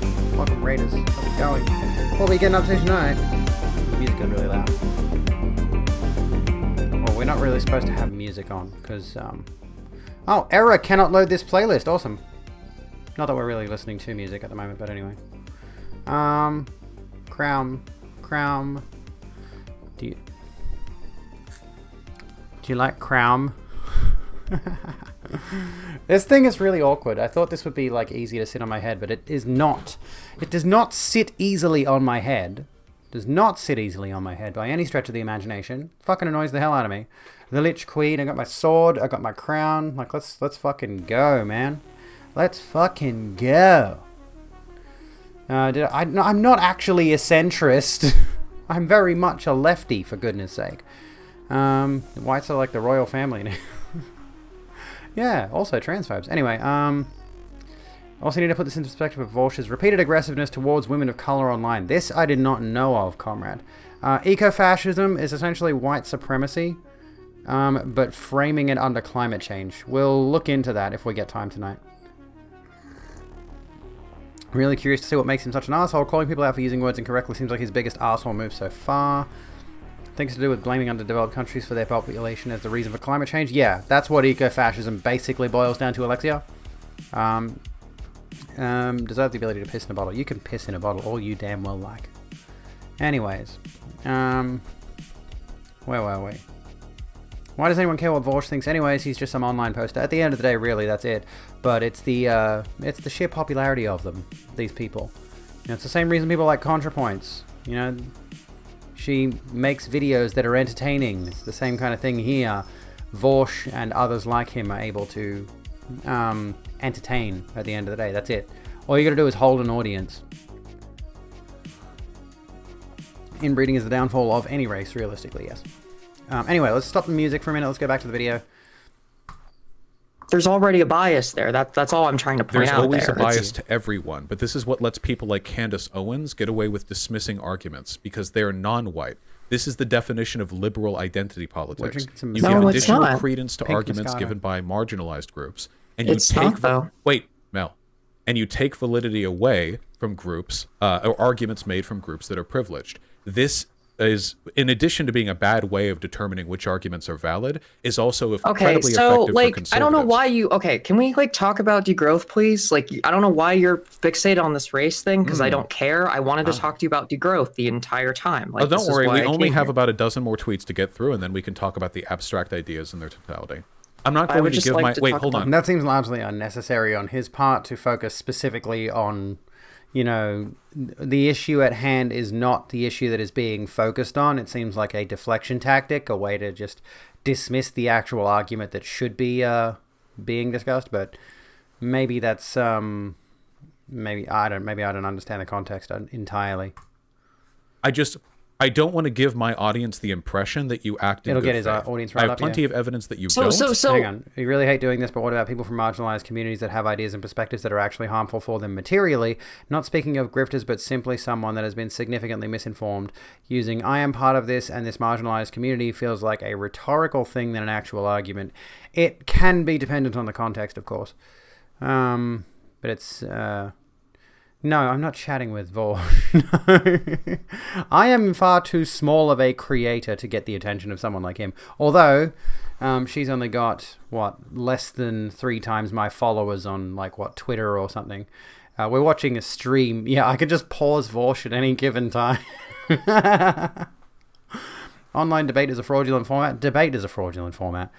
Who the hell is he? Vorsh is a pretty big leftist creator on YouTube, and he's got his Twitch channel back recently as well. He live streams SocDem politics largely, and then he's got a YouTube channel which is devoted to his best bits from his streams, essentially. So that's how I found him, was through his videos. He's a profound asshole debate pedant. But anyway, masturbation isn't fraudulent. So why would you even bring me on here if you're not even going to just give me the fair and balanced, TM, I say my arguments, you say yours, and we kind of see where we meet and not meet. So let me ask you, He has got a girlfriend, as far as I'm aware. You're saying that going. your You're, Not that that didn't. Honestly, like I've used the sex argument on occasion. That's a complicated thing to use as an attack on someone, because we do have to consider that there are people who are asexual, who actively go out of their way to not have sex or do not feel sexual compulsion or things like that. So using this person doesn't get laid as an insult against them is sort of degrading asexual people in that regard. But perhaps I shouldn't speak for the ace folks. They can defend themselves if they wish to. Peach Dreams, welcome to the Rogue Room. This is the guy that got famous for saying Tacoma wept when he quit using Tinder. Came out to your mum as non-binary and she bought you clothes. That's awesome. I'm glad to hear it. That's freaking sweet. Anywho, love who so much, Zyla? That's a hype moment. Arguments on Twitter are so bad that you're unwilling to defend them in a public setting. No, I will actually elaborate on anything you want to talk to me about, but I think it is more productive for your audience, for me, and for you to have a conversation that is not fixated on just the even for non-aces, getting laid doesn't make you more or less valid. True. Content of Twitter. Yeah, Smudge has to get his word in. We don't always like to add ourselves, but when other people defend us, okay, that's what it's about. Okay. Well, I think that the content of the Twitter discussion frames the entirety of the discourse. Well, not always, because I'm obviously. Go to bed, Fox. Have a good one. Have a good rest. I see. And Calgar is rating right as we're reacting to Volsh. How's it going, Raiders? What's going on? Where's that Y emote from? What's happening? How'd your stream go? What were you were doing Monster Hunter tonight, weren't you? How was Monster Hunter? How did it treat you? Folks, what's going on? Why is this playlist not playing? There we go. Let's get a little bit of music in here while we chill out and we talk about what's going on. How did your stream go? Monster Hunter Rise is awesome. It looks pretty awesome. Looks pretty freaking sweet. Excusez-moi. Nice tiara. It's my crown. Here's my cat again. He keeps coming in here. He won't leave me alone. You can't sit on my lap. I got my legs crossed. No, fine. I'll give you a lap so you can lay down. I don't know why he's so affectionate lately. It's fucking annoying. Anyway. Oh, goodness. So yeah, it went well. Went good. We're reacting to Volsh at the moment. Volsh having a debate with a smaller creator, a trans-leftist creator. Trans-leftist POC creator. And so far, both of them are coming across as fucking assholes, honestly. This whole discussion is like, I'm learning to hate Vorsh, and this person I'm not very interested in either. I may follow her after this on Twitter, just so that I can keep up with the discourse in the leftist space, but both of them so far are coming across as massive dipshits. And now your cat is here. Well, now here's my cat. You can observe cat if you wish to. There him is. There him is. I'm in my goth mode tonight because I'm feeling intensely nihilistic about the fucking trans bill being passed in Arkansas that denies trans children their health care, which is fucking fascist.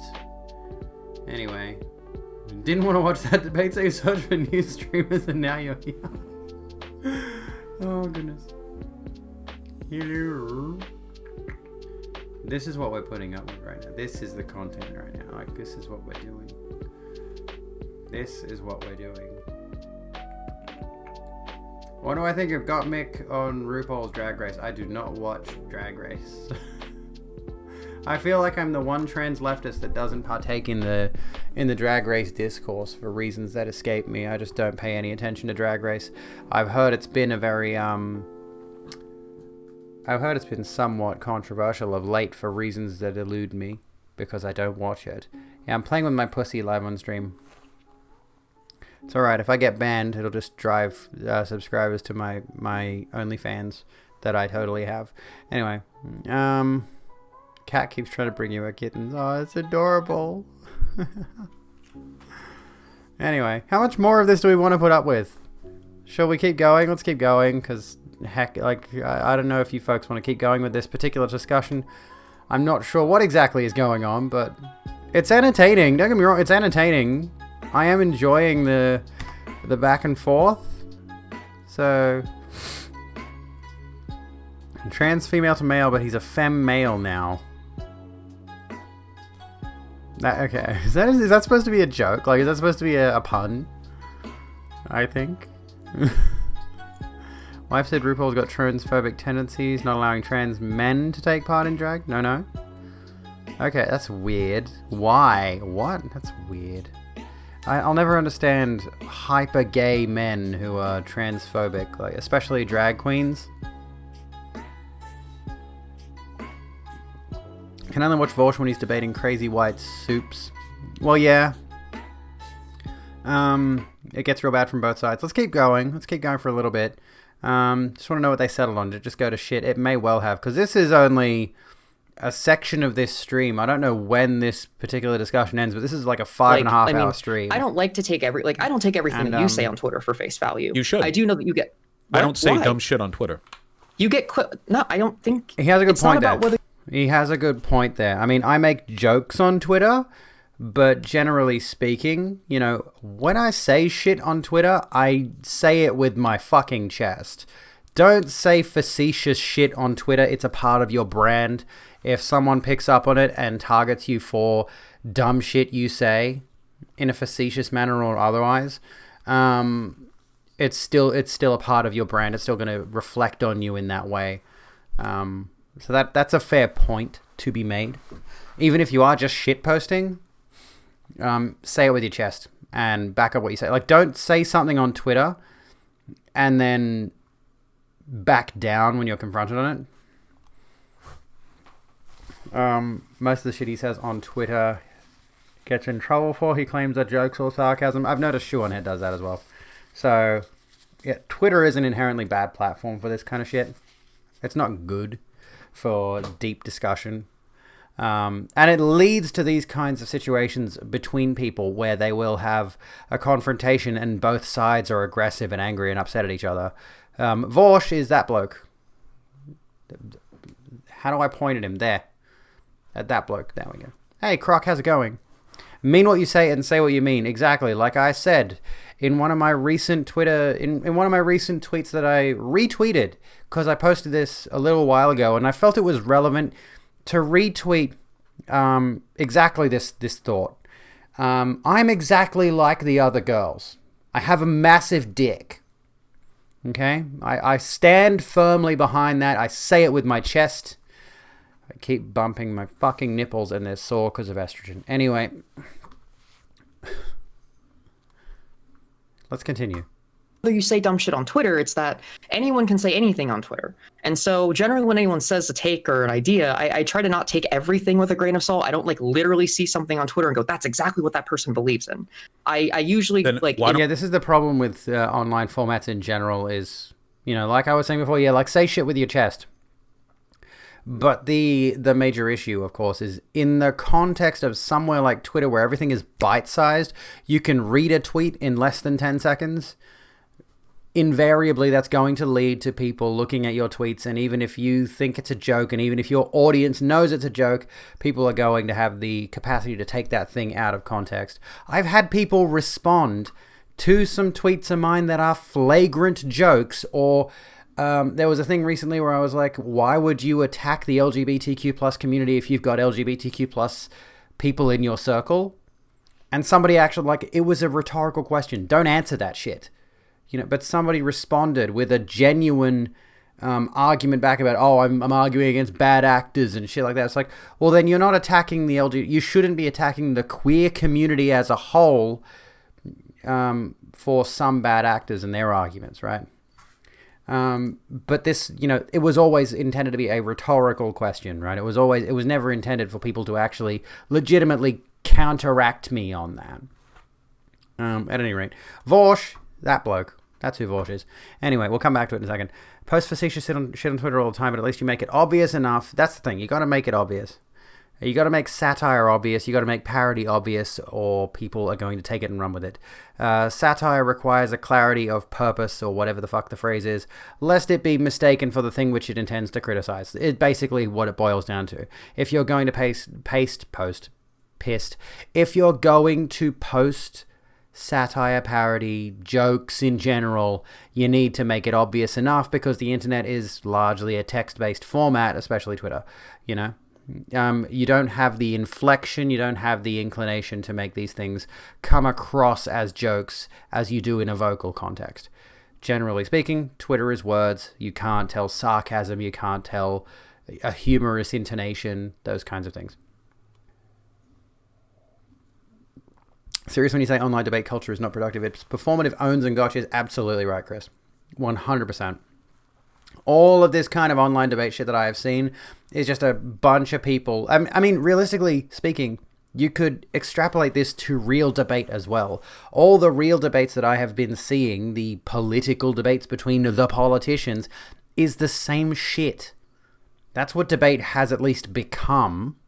I don't know if it used to be, because I've only sort of really recently gotten into the honestly hardcore radical Antifa radfem online political discourse scene. What? It's a sweet rosé. It's a sweet pink Moscato, sorry. Which, honestly, this and rosé, I can't tell the difference. You can read history and theory to figure this stuff out. It doesn't need to be debated. Exactly.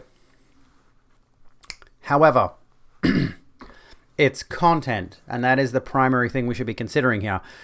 We're looking at this through the lens of these are people trying to have a debate about something. But at the end of the day, the discussion's already been had, the conclusions have already been drawn, but some people haven't seen that yet. And the reality of the scenario is there's always going to be people who are just finding this stuff for the first time and coming across personalities who are discussing ideas that they are thinking about is ripe for the picking for content creators. You know, people should just read. Well, I mean, yes, but, you know, just include the term doo-doo ass somewhere it works. Welcome to the Rogram, comrade. Welcome to the Rogram. Terrible at social media. You've never gotten into any weird fights. You just post a photo of something approximately 700 years and then disappear again. You just listen to podcasts and manage to figure it out eventually. I mean, that's what I'm doing with uni. I'm studying social science. I'm studying sociology. A lot of it is stuff I'd already learned.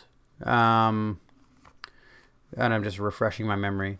Many of us don't know what the resources are. That's a very good point. I've been constantly looking for, like, what are the books I read? What are the YouTube channels I look at? What are the articles I read about these political topics? Where do I go for this discussion to find out exactly what it is that I need? And a lot of the time, I have no fucking idea. Because, you know, you find a bunch of different resource lists, perhaps, and then you'll get shot all over the internet, all over libraries, everything, everywhere. All over TV shows if you want to. It's hard to figure out exactly where to begin. That's why university is at least a start for me, you know. I'm learning this stuff in sequence. Retweet porn and your Twitter is not linked to your Discord. Anyway, let's continue. Why don't we go through these so I can clarify how serious you are? If I can look at something and I go, oh, I think this person's like kind of shit posty or being memey, I just like don't care. It's so like, first whatever. of all, then why don't we go through these tweets and you can tell me what you meant and what was memey or shit posting? And second of all, you're lying right now because you quote tweet me all the time. You quote tweet me or you take screenshots of me on Twitter and impugn my ideas constantly. The idea that you just play live and let live with Twitter conversations is factually incorrect. You play serious with them until somebody holds you to account for the stuff that you say. In which case, oh, it's Twitter. Oh, it's just hyperbolic. Oh, no. Let's talk about the ideas. Well, I want to talk about the ideas. Well, I think he has a point there. Honestly, if this person is constantly dragging him on Twitter and making this that big of an issue, then he does have something of a point there. Even... You know, we're not at the end of the discussion yet, but if that's constantly what's going on, I can see his viewpoint from that particular perspective. Also get tired when it's obvious how people try to gather attention through their performativity, but if it gains attention and promotes good ideas, you largely see a net positive. True. You want to be informed, that's why you come to people like Abby, where you can learn from others who understand it better than I do. I try to understand things. Oh, goodness. But yeah, if those good ideas are given attention, and the problem with like giving good ideas attention is it's a lot more difficult than giving bad ideas attention. Let's clarify that right now. there are a lot of really bad actors online, especially on places like Twitter and YouTube and Twitch and things like that, who have massive platforms because selling bad faith ideas is popular and it's easy to get into. It's accessible. All you need to do is sell bullshit, and as long as that bullshit is convincing enough and you don't need to throw a whole bunch of facts and science and logic and reason behind it, you know? You see an asshole calling out a moron. Yeah, it seems to be largely where we're going with this at the moment. That's not limited to you. People in the community may have the answers you're looking for. Exactly. You know, you should never stick to just one creator as well. You should always expand upon what you're watching, who you're watching, and where you're finding their particular content. You should always expand on that and look for more and more things. More and more people, more and more ideas, because conflicting ideas might bring you to certain conclusions that you wouldn't have reached if you only watch a certain person. For example, Joe Rogan is a fantastic example. There are so many blokes I have spoken to, and their only source of virtually anything is Joe Rogan. They just watch Joe Rogan or listen to Joe Rogan all of the time, and all of their ideas just come from listening to his podcast. And as opposed to, okay, listen to something that Joe Rogan says. Fine, go listen to Joe Rogan if you want to. Go listen to one of his podcasts. But then make sure you go and find other people who are discussing the things that he might have been discussing on that podcast. Open your mind to different ideas from different sources so that you can perhaps form better conclusions of your own, You recently started watching this weirdo Australian. That's weird. Why would you watch an Australian? What the fuck? They're creepy people. They like spiders and bisexual lighting. What the fuck? Anyway. Really dislike the performativity and ingenuine allyship that leads to conversations that never truly help marginalized groups, and are just surface level discussions or dead retweets has been used over and over again. Like, it's one thing to say, I support this, but you also need to showcase an understanding, actions taken, etc. Yeah, exactly. Barbie, recently, I attended the Women's March in Sydney, and it felt so much better to actually be a part of a movement that was trying to enact change and make their voices heard on a wide, visible scale. There were legitimate news publications reporting on these women's marches, and I was present. I was a part of that visibility, That is far more important than retweeting something on Twitter. That is far more effective, even if at the end of the day protestation is only a stepping stone to potential progress. It's still better than Twitter, for example, with regards to activism, with regards to actually making changes. And now I'm even more encouraged to head down the route of let's actually engage in social reform. Someone described Joe Rogan as open-minded like a lint roller. Oh, goodness. Good thing that Spotify happened. You feel like it killed off a bit of Rogan's audience. I think that is a fair point. Spotify definitely... I've noticed he's less relevant. I don't see him pop up, at least on my YouTube front page anymore. I've noticed less people are generally talking about him. It certainly seems like something with regards to the Spotify thing has killed off a bit of his audience at the very least. Picks up anything on the table. That is true. Like listening to him, he makes some good points, but a lot of his guests are quite echo chamber. Yeah. That's the thing, is Rogan can have good ideas. He's still an absolute, unequivocal transphobe, for example. But he can have good ideas, but the problem is those good ideas are, generally speaking, informed by other people.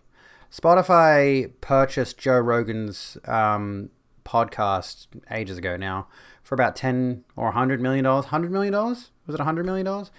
Basically, Rogan is now exclusive to Spotify, essentially. Anyway, back to this shit. But why don't we start that by clarifying what it is you believe in the context of our here's the conversation? thing. I don't... Okay, so let me back this up. How serious do you want to have this conversation with me? I'm quite prepared to have a serious conversation about our conversation. So if you want to have a serious conversation, then I would expect you to have the maturity to just ignore the stupid shit you say on Twitter. Well, if you want, I say stupid shit on Twitter. We all say stupid shit on Twitter. I will ignore everything on Twitter. I will drop the entire thing if you say these words. I say dumb shit on Twitter, and I do not want to defend it because it's not defensible. Why are you boxing? Why are you boxing me into this corner? Why You do get I one have to? or the other. It's defensible or it's No, not defensible. It's worth talking no, because about or it's not worth talking about. that's not how. That's not even. See, now my stance on him has changed a bit there because he's being very, very defensive in that regard. It was like two people showing how not to have a conversation. Excuse me. She couldn't say it. It reminds me of somebody said to Notch on Twitter, Notch, the creator of Minecraft originally. Somebody said to Notch, say Nazis are bad. And don't add any further context. Don't add any further inclinations. You know how Notch responded? He goes, Nazis and communists are equally bad. That was the way he responded. And if you have to respond in that particular manner, it says to me you've accepted defeat. You've admitted defeat in that particular circumstance. And yeah, he's being dickish in this regard. He couldn't say Nazis are bad by itself. He had to add some additional commentary. The US isn't the only country that's bad about it. Oh, absolutely not. Yeah, we would really do better to actually teach students historiography and bibliography. Realistically, in the US, unless you're something close to a history major in at least a 4-year degree, you'll basically never take an actual history class. Historiography needs to be taught. Not being able to tell the legitimacy of a source, not being able to properly understand bias in a piece, is a major piece our education system is lacking in, and that is entirely by design. The education system in America, in Australia, in the UK, across the world, as a general rule, like Trump was going on about how he wants to institute patriotic education systems. I hate to break it to you folks, but the US already has patriotic education. He was just going to make it even more propagandistic, which seems like an absolutely wild concept when you absolutely think about it. Education systems in primary schools and high schools and middle schools in the US, I suppose you could say, the whole concept of them is to sell a certain idea to the kids, and to not tell them everything, and to be able to learn everything that you need to learn, and to be able to tell bias in sources and all of these kinds of things requires a college degree, because the public school system will not allow you to learn that stuff. You know?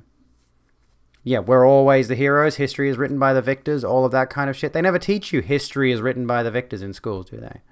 Has anyone seen that German streamer that covered how WW2 is covered in Germany? No, I have not seen that. That sounds interesting. They do cover those things. We even visited one of the concentration camps, learned about the indigenous people in the US. Yeah, that sounds good. Touches on that, teaches German kids not to be patriotic. I mean, that sounds like a good thing. Patriotism is nationalism. Patriotism is racism. Patriotism is, generally speaking, racial supremacy. Patriotism is bad. Let's keep going. That's not how basic communication works, or even implicitly implying any of the information that we looked at. You're just go right ahead. So let's talk about this. Make my crown up. So I said, yeah, we're going to boost their standard of living too. That's they being black people or people in the global south. We'll make the entire goddamn world richer is what we'll do, which I think is a lovely sentiment. Can I ask you something? Sure. How would we, the United States, how would we do that? Well, I think it's the responsibility of American leftists to try to detooth our military-industrial complex and our intelligence agencies, which would allow countries in the global south to develop with a little bit more autonomy. We can also try to do things to, say, for example, rein in our politicians domestically by focusing national attention on domestic issues. Black Lives Matter would be a good example of that. The more our agencies are dedicated to addressing social unrest domestically, the less they can do so abroad, which means we have less of an ability to fuck with countries like Bolivia or Venezuela or whatever. Okay, so and that would be a good way to help. So how do we tackle the military-industrial complex? That has nothing to do with the conversation about degrowth that we're going to have, and how to tackle the military-industrial complex. But you brought it up, though. You brought it up, so I'm asking. Do you want to talk about degrowth? Yeah, but like you brought up, you listed the things that we could do. So how does yes, I did. But you realize you could ask how fractally, and we could talk about any one subject forever. Now, I could have a conversation with you about the best way to address the military-industrial complex, but that would be a different conversation. If you want to pivot, you can do it the next time we talk. This isn't a pivot. This is me just trying to like understand your framework, because I want to make sure that like I understand why you would specifically use the military-industrial complex as a solution to sort of push us in that direction. I see you're unwilling. Okay, so she wasn't ready for a real answer. You can tell she has no idea what she's talking about. I can see that, yeah. I hate how he says Bolivia. I know he's trying to pronounce it correctly, but it sounds so try hard. Yeah. Unfortunately, the case. Survey level classes make you want to hit your face on things. We just need to teach people how to actually study history, not a bunch of BS survey level snippets to remember. Do you mean surface level? Surface level? Yeah, that's like you said, Rena Zyla. That's what I'm thinking. Seeing the stuff you do in the camp, it will impact you greatly. Like the images you saw there in the history you learned back then of some heavy stuff to digest, and it's still happening. Here's the thing: it's still happening right now. The stuff that's going on, the stuff that was going on in concentration camps, is still happening around the world. The slavery is still happening around the world. The way that people are, the way that entire ethnic groups are being mistreated is still happening everywhere. But we portray the Holocaust as though it is the worst of the worst things, despite the fact that, quite frankly, there are a lot of places in the world that are still engaging in those very same behaviors. Like we just saw World War II, we saw the Holocaust and decided, that's the worst of the worst and humanity will never reach that point again. And that's simply denialism. It's still going on right now.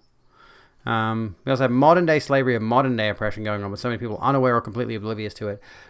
Quite frankly, we have too many distractions. We have entirely too many distractions. I'm a distraction, If you start actually looking into this shit. We entertainers are distractions. Hobbies are distractions. Like everything is designed to keep us focused on things that are not the serious issues. Tech, media, like why do we, for example, as much as we ramble on, like when somebody like... the Swedish girl, whose name eludes me at the moment, comes along and says, climate change is real, it is happening, and we need to do something to stop it. Why have I forgotten her name? Greta Thunberg, that's it. When she comes along and says that shit, how often do we hear so many people immediately jump to attack her? Because they are comfortable in their distraction. They're comfortable in not thinking about the fact that this shit is destroying our planet. Your entertainment is destroying our planet. She needs a makeover. In which capacity? She's a teenage girl. I don't think she needs a makeover. She's a little girl wanting to do right to the world, but adults are in denial. Yes, exactly. And we have this concept in our heads, I think, which is delusional. We need to get out of this idea that there are a lot of people who are like, oh, it's just boomers. Boomers are eventually going to die off, and eventually everyone's going to be progressive. And I think that's completely ignoring the issue, because there are people from the boomer generation who were marching for climate change when they were young, who are marching for radical shift in the way that policies are flagrantly racist. And there were people marching for drug reform, for example, back in the 60s and the 50s and all this kind of stuff. Like, all of these issues are perpetual, and it feels like a lot of the time, we're just perpetually in the minority, people who are arguing for progress and actual active change, but we're getting completely off track at this point. Here where you're at, we tend to call some classes survey level, like History 101 and 2, stuff like that, at a first, second year level in college, or a history class at high school level. They're basically just memorizing random facts instead of actually studying anything in particular. Okay, that's interesting. Yeah. As long as most adults have comfort in their life, they will never do anything. It has to actually affect them, so they decide to take action. Absolutely. And a lot of people I've noticed... There are people like Vorsh. Vorsh is obviously making a living off this shit.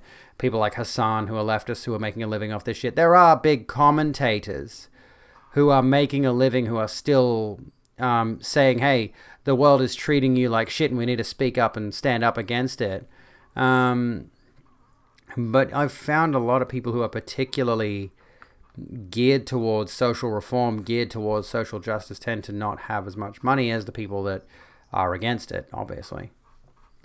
Anyway, I'm creaking my chair. I'm sorry.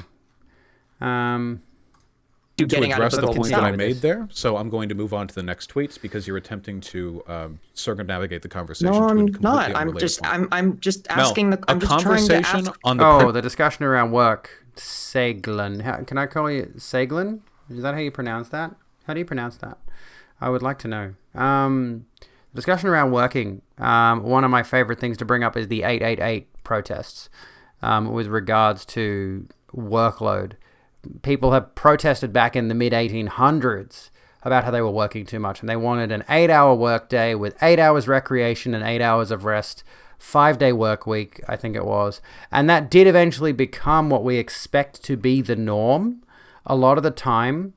When it comes to the discussion around working, around the discussion of like full-time work, I think of full-time work as 40-hour work week, Monday to Friday. And yet there are so many people who are working far more than that. And we need a new 888 protest, basically. We need a worldwide 888 protest, because even 40 hours a week is too much for us. And we are dedicated, and this is quite frankly one of the reasons that a lot of these... a lot of these major social justice issues that we tend to discuss are overlooked, is because people spend so much of their time at their work that they don't have time to actually engage with the knowledge that is freely available to them. Like, we have access to the internet, we have access to so much of the wealth of human knowledge that we've accrued over centuries, quite frankly, millennia almost. And there are so many people who do not engage with any of that knowledge because it's too much time investment, and the time investment that they are instead dedicating themselves to is the time investment towards the workplace, because the workplace actually pays out. Learning doesn't pay you very well unless you go through an 8-year degree and get a really good job out of it, in which case then you'll know something, but not everybody has the capacity to be in that situation. And a lot of people are left ignorant because they don't have the capacity to move beyond their circumstances. A lot of people have to work to pay bills because we are in a system that requires us to just constantly pay for things all the time, even stuff that we don't get any sort of material benefit from. God, how am I extrapolating these ideas like this? The fuck? Anyway, isn't Spain experimenting with a 4-day work week? I believe they are, yes. Studies also show that 888 is less productive than 10 hours, 4 days a week. Well, there you go. I feel like a 3-day weekend is far better than a 2-day weekend.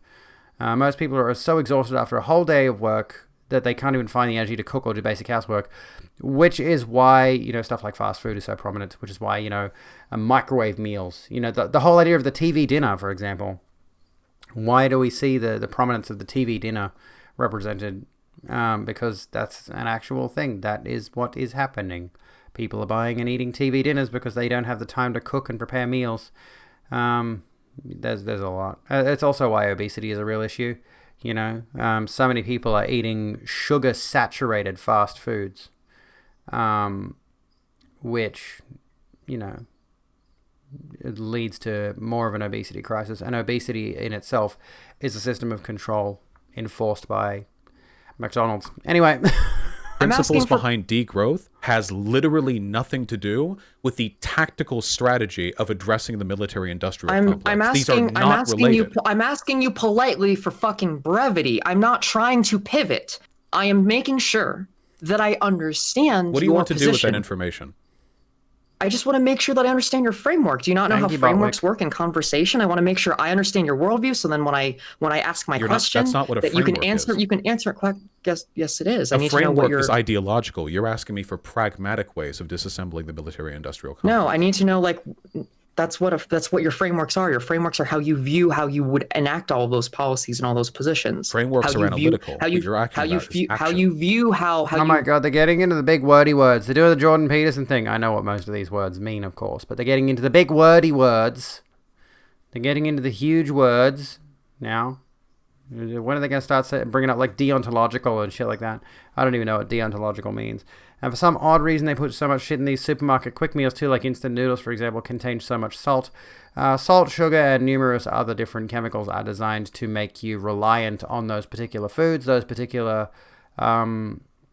in addition to being easily accessible, you also become addicted to them, thanks to the chemicals in them. You done with this debate? Okay, let's move on from this, because I think we sort of got the discussion points. I mean, thank you for bringing that to my attention, comrade. That was it was interesting. That was fun. Debates need a moderation. This is counterproductive. It absolutely is. Yeah, it's not really going anywhere. I need to get this off my head. Anyway, let's move on from that. I'm gonna sit here with no headband on. This is the boldest you've ever seen me on stream. No headwear. The fuck? Okay? Anyway. Somebody said a transphobic comment earlier. I hope you go play in traffic. Anyway, I just wanted to vent that a little. After it ended, Vorsh said Mel was using abuser tactics. As a victim of abuse, a little bit. I can see it. As someone who was absolutely, legitimately gaslit throughout the longest relationship in my life, I can see it. Honestly. This was pre-transition, by the way. So, me, the big, strong, manly man, big, buff, dudely man that legitimately nobody ever suspected I was trans because I was so good at pretending to be a man, was a victim of gaslighting abuse. And I can totally see the viewpoint that Mel might have been using abuser tactics, like trying to deflect quite a lot, trying to redirect the conversation, trying to say, oh, you're saying this when actually we're discussing that kind of thing. I can see it, but I won't go too deep into that because, quite frankly, the discussion of abuse is fucking triggering. I cry myself to sleep at night. Anyway, Vorsh seems like he'd be emotionally abusive in a relationship. I mean, I can understand that. Anyone can be abused. Abuse can come in lots of forms and shapes. Yes, indeed, it can. And it takes a lot to look at, like, as a victim of abuse, when it's happening, you try your best not to see it happening. So that's a very difficult thing. Anyway, let's skip this song because I don't like it that much. Says it about most women he debates. Well, that's, yikes. That is quite yikes in that regard. But, we're here, I guess. So, where do we move from this particular discussion? Because I did want to talk eco-fascism, but I don't know if I have the... I kind of was liking where we were going with the workplace discussion.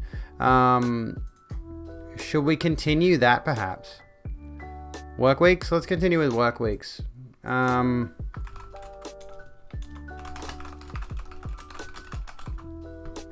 You are working too much? Alright, let's open this discussion up.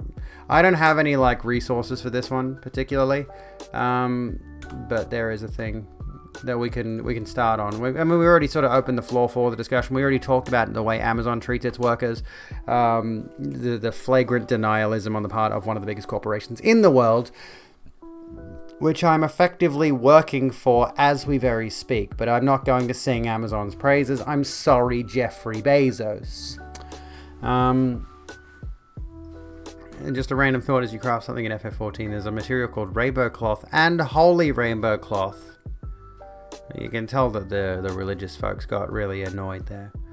And they were just like, well, if the gays are going to steal our rainbow cloth, then we're going to make a holy rainbow cloth. It's not actually colorful or gay. Well, that fucking sucks then. Uninstall. That game is shit. I hate it. Alright, so, how do we do the, can we tell about my working experience at Amazon? I'm a Twitch streamer. That was the joke I was making, is that I'm a Twitch streamer. Twitch is owned by Amazon, and thereby by streaming on this platform, if I get subs, which, what are we doing here? 1 out of 5 for my daily sub goal. Come on, folks. At least pay for my lunch tomorrow. Come on. 4 more subs. You can do it. It's only like $5 a month. Anyway. Neither here nor there. Every single time someone cheers bits or every time somebody subs to my channel, I'm making money for Amazon at the end of the day. That's how that breaks down. You're broke. It's understandable. It's only $5 a month. Can you imagine? Well, there you go. You are now one of us. Thank you, Rena, for gifting a sub to Zaranaxu. Enjoy that. Thank you so kindly. Thank you so bloody kindly. The holy version is literally just the regular kind with holy water spilled on it. But we're all subs already, ooh. Are you all bottoms? Are we all bottoms in this chat? Or have we got a few switches? I doubt we've got any tops in chat. I highly doubt we've got any tops in chat. Oops, all bottoms. Switch fatigue. What's a Switch? It's a console produced by Nintendo. You can play it in handheld mode, and you can plug it into a dock to play it on your TV. as well. Oh, fuck. I'm definitely drunk. Anyway, the estrogen has made me piss weak when it comes to alcohol intake. Switch of the things your parents... Oh my god! Would abuse you with. Fuck. What is it? Like, what is a switch? I don't... What is this? Switch corporal punishment, a flexible rod. I've heard of these, and I'm like, what the fuck? With with the tier 3 for 3 months in advance. Tier 1 for 3 months in advance. Sorry. Tier 1. Oh my goodness, thank you so kindly, Winona. Bloody legend. You're new, so you don't know what just happened? I don't know. We're talking about sex. I don't have sex. Can I say that? Like, I'm not an incel. I'm just, like, I'm not interested. My sex drive is in the floor. Like, I started taking hormones, and it's like, go away now. Don't need you. Yeah, they're like a flexible stick that you I guess, thin enough to not break, and I guess you hit kids with it. Or you used to. You know, this stuff used to be normalized. And it used to be in schools. They would whip the back of your hand with a switch. Like, mate. It was fucking bad. And it was totally normalized. Grab a switch off the tree and they'd beat you with it because hitting your kids is a good idea. Oh yeah, totally. All T-girls need cuddles. I need my friend to come over so we can cuddle and watch The Last Airbender some more. Not the movie, the TV series. I need my... Jacinta, I want cuddles and Avatar. Come over again. Anti-sex gang. Fuck sex. All my homies hate sex. Elementary school had a paddle. Oh, gross. Oh, God. You just remembered something. Stopped using it in 98. That's so disturbing. That it's as recent as 1998 in some places. I mean, it's still going on in some places, honestly. And you had to pick your own Switch, and if you didn't pick the good... Oh, my God. Yeah, I'm friends with Jacinda Ardern. Yeah. I personally chat with her on Messenger all the time. And I'm like, hey, how's being the Prime Minister, girl? How's it going? It's like, oh, it's doing great, Queen. Can everyone think real hard and manifest breakfast for it? Manifest Brextony. Anyway, we were going to discuss ecofascism. Do you want to discuss ecofascism? Because we're not talking about working. We're now talking about abuse tactics, which is great. I don't know if I can do, and I don't know if I'm good. Oh no, I can't do it. Sorry, bro, I can't do a New Zealand accent. Not really. That sounds more South African than anything else. Still being paddled in the early double. Oh my god. Everyone put your hands into the sky like Goku trying to channel the spirit bomb to manifest Devon some breakfast. Ha. No, that's alright. We shouldn't dwell too heavily on the abuse thing. However, let's talk about ecofascism. Let's talk about it. Shall we talk about it? South African with a touch of Scottish, mate. So let's talk about ecofascism, right? Get flipped off. Bingo, there you go. Rena. And there was only like a little bit of black that time. Let's start off with a basic discussion of what ecofascism is.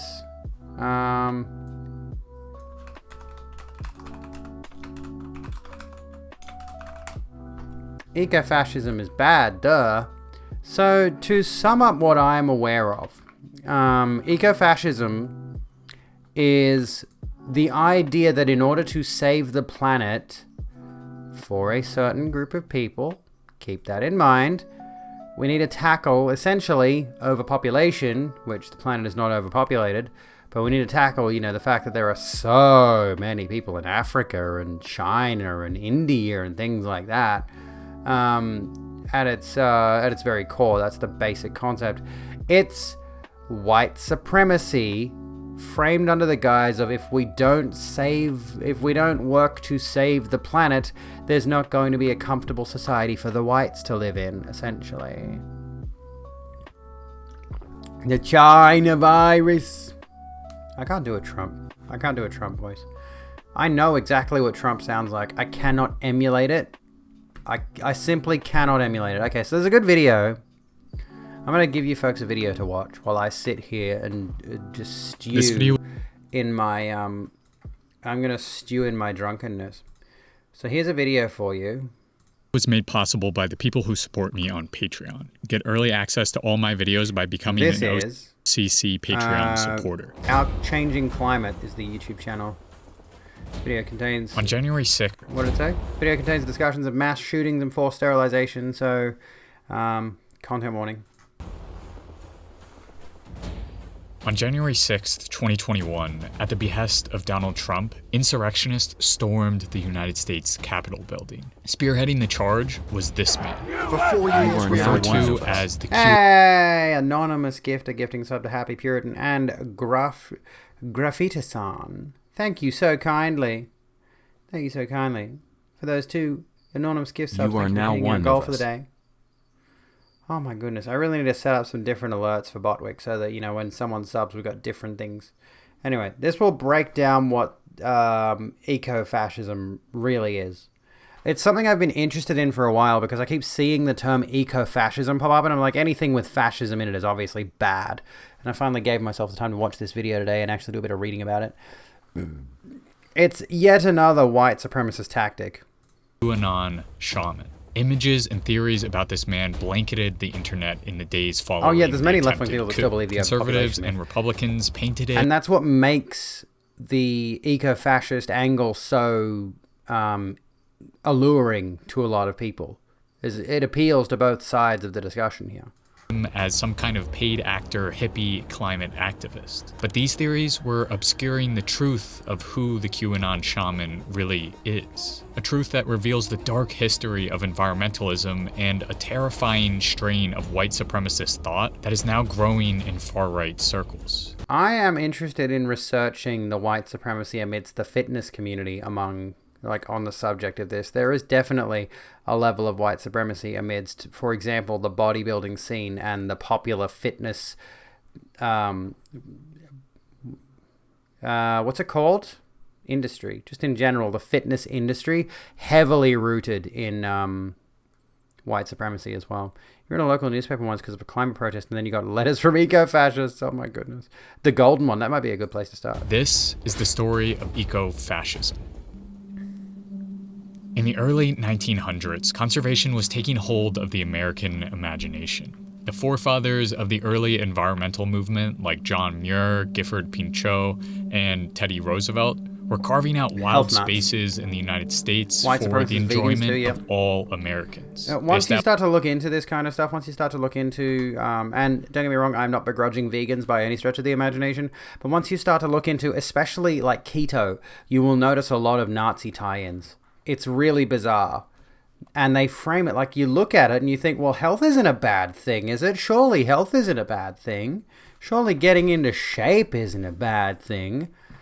But how many Get Beachbody Ready ads have you seen with a black person in them? Think about that. Established the first wilderness area in Yosemite National Park and worked to create policies protecting wild animals. At least, that's how I learned it in school. You have so much respect for vegans, you couldn't give up cheese. Look, I respect vegans. I totally do. My best friend is a vegan. And if I could, I'd do it. And there is vegan cheese, and it's quite nice. Don't get me wrong. But it comes back to that thing of like individual activism. One person buying vegan cheese is not going to change the world. You know, regrettably, it's a systemic issue. Choosing to consume only vegan products is not going to change the world. It needs to be a systemic change. And arguably if you got enough people buying vegan-only products, then yeah, you know, if you got enough people speaking out with their wallet and saying, look, this shit bad, we don't want it anymore. We want to move towards a more sustainable environment that doesn't consistently abuse animals. Yes, good thing, absolutely. But individual activism is not going to change the world. You know, got to start actively losing weight. You got grossed out. I had a grossed out come to Jesus moment yesterday. You were cooking and had to grab a paper towel because your back rolls were sweating. That's understandable. You know, it can be confronting to find parts of yourself that you're uncomfortable with. You know, I do it all the time, and I'm technically underweight. And I still look at my body in the mirror and I'm like, you're not good enough. And that's a whole other discussion we could have, honestly. We could do the discussion around body image. It's bad.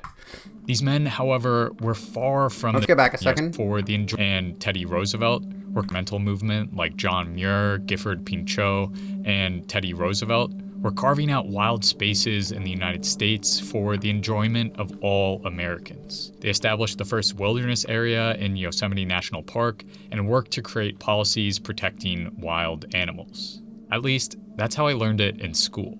These men, however, were far from the defenders of life we paint them out to be. In fact, they were pretty much the opposite.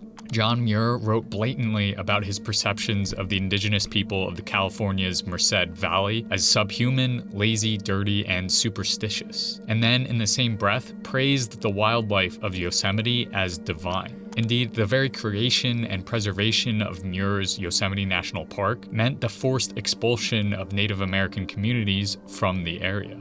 But among his contemporaries in the environmental movement, John Muir was sadly the tamest. The head of Theodore Roosevelt's National Conservation Committee, Gifford Pinchot, who many know as the father of conservation, was also a staunch eugenicist. Or in other words, he believed that white people had superior genetic traits and that in order to preserve this genetic superiority, the world needed to forcibly sterilize or kill people of color. And Pinchot wasn't just a closet eugenicist either. This man was a delegate of the First and Second International Eugenics Congress and also a member of the Advisory Council of the American Eugenics Society for 10 years. And then there's Madison Grant. A personal friend of then-President Theodore Roosevelt, Grant actively worked to establish wilderness preservation in the form of Denali National Park, lobbied the New York government to restrict hunting practices, fought the construction of the Hetch Hetchy Dam in Yosemite, and also established the Bronx Zoo.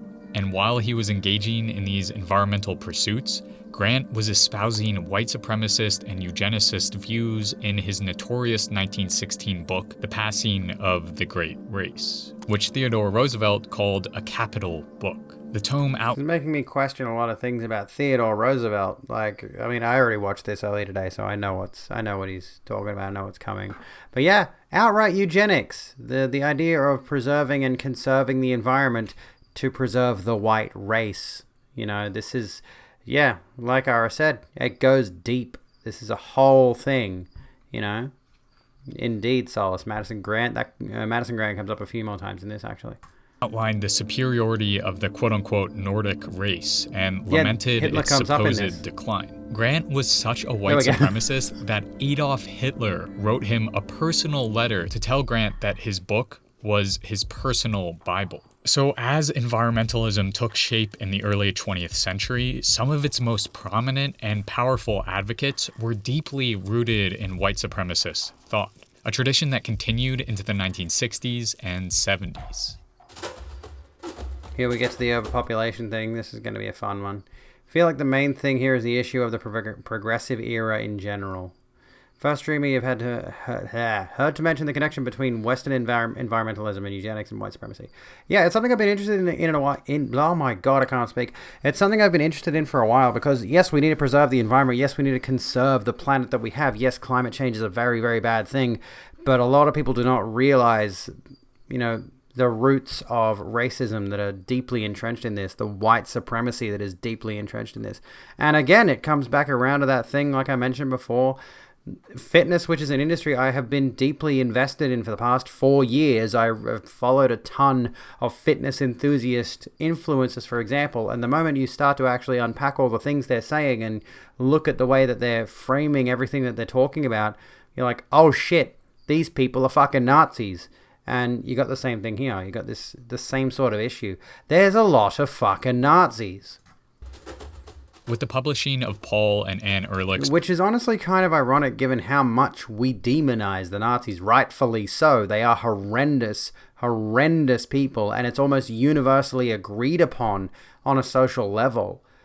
And yet, the influence of Nazi imagery and ideology in popular culture on a broad scale is just, it's ridiculous. population bomb in You'd 1968. like to say most environmentalists in the West at this point aren't white supremacists? Fingers crossed, but I've heard the depopulation thing a lot. So yeah. Hitler genuinely had a vegetarian phase, but his rhetoric around it was about demonizing kosher slaughter. Yeah. The way they phrase things, the way they look at certain issues in a way to paint other people in a bad light is something you need to look out for with regards to fascist rhetoric. I mean, look at the way that the trans discussion is happening in the US and the UK right now, and in Australia as well.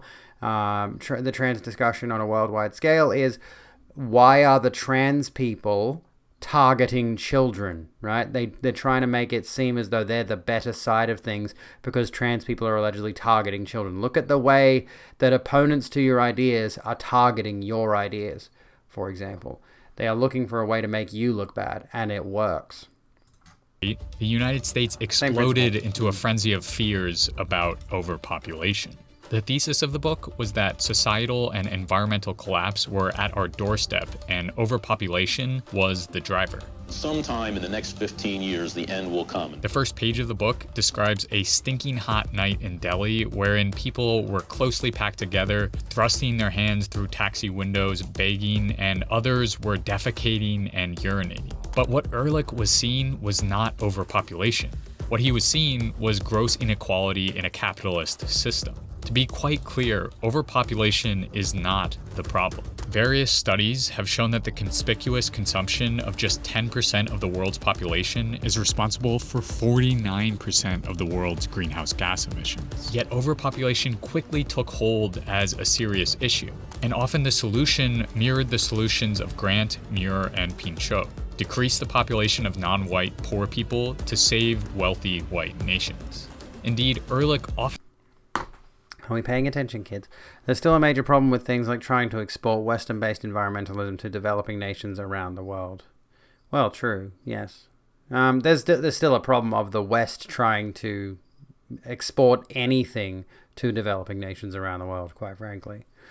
The West's way is the best way kind of nonsense. Often encouraged sterilization, and American ecologist Garrett Harding outlines this exact argument in his 1974 paper, Lifeboat Ethics. Harding, with prose baked in white supremacy, envisions nations as lifeboats on a planet of dwindling resources. According to Harding, in this scenario, it's morally excusable for rich lifeboats to let those struggling in the water drown.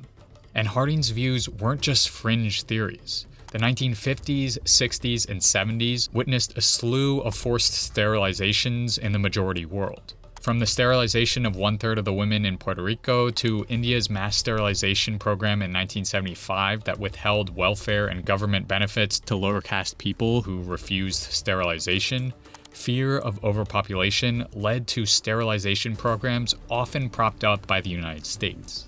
And within the United States, the fear of quote-unquote hyperfertility of women of color and concerns about resource depletion meant that from 1970 to 1976, the Indian Health Services sterilized 25 to 42% of indigenous women seeking healthcare. While in North Carolina in the 1960s, 65% of women who were sterilized in the state were black, despite making up only 25% of the population. The point here is this. Although environmentalists sounding the alarm about overpopulation might seem harmless, it is more often than not used as an excuse for eugenics and racist policies. Kosher and halal animals are so much better than standard. You highly believe in treating an animal ethically. Well, yes, it's part of your heritage religion that you respect the animal, don't waste anything, and realize that they are sustaining you. And yeah, the Romani, you're forgetting about the Romani, is kind of the point of a lot of these things. Like, people forget about the Romani in general, you know, and that allows genocidal things to happen. And that's the reason that we have genocide deniers in the first place. It's the reason we have people who will say shit to certain groups of people. It's like, oh, you don't have it that bad, because that comes from a position of privilege. Blah. Comes from a position of privilege where the person who is making that statement has never had to experience the kind of horrific things that the other group has had to experience. These different strands of white supremacist environmentalism are once again getting pulled from the past and coalescing before our very eyes. In fact, this ideology stormed the halls of Congress during the January 6th insurrection in the form of the QAnon shaman, who, according to a deep dive of his social media page, manifests his eco-fascist worldview through only eating organic food while simultaneously lionizing Nordic culture and Viking paraphernalia. If this sounds familiar, it's because eco-fascists and white supremacists love Madison Grant, the guy who wrote about the decline of the Nordic race. And I'm not just saying this. Anders Breivik, the Norwegian who killed 69 teenagers and 8 adults in a brutal 2011 mass shooting and bomb. The subtitles say he killed 69 teenagers and 8, as in consumed adults. I don't think the Oslo shooter was a cannibal there. Google Chrome subtitles. The shooter didn't eat the adults. The shooter killed 8 adults, but certainly didn't eat adults.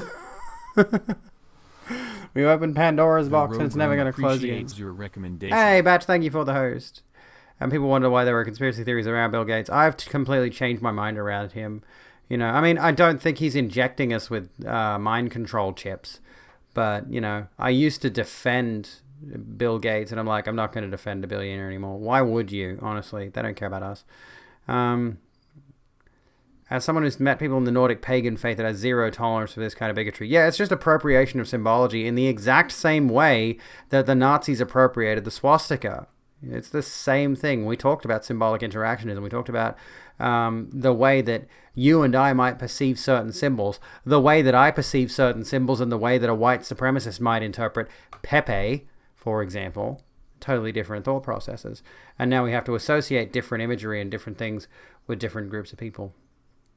And it's 8 a.m. You got to get something done around the house so you can nap. Sounds good, Rena. Have a good time. I'm going to be ending shortly, I think, because I am fucking tired and semi-drunk, and I've got university tomorrow. So, anyway, I always wonder what the world would have been like if colonization never happened. We'd have art, culture, natural medicine. We'd be so enriching with all these things. Probably not even end up in living in this eat, work, sleep, do it all over again society. Oh, yeah. It's an interesting thought experiment to put yourself through. It's like, what would happen if colonialism were not a thing, mate? But this it just depresses me even further.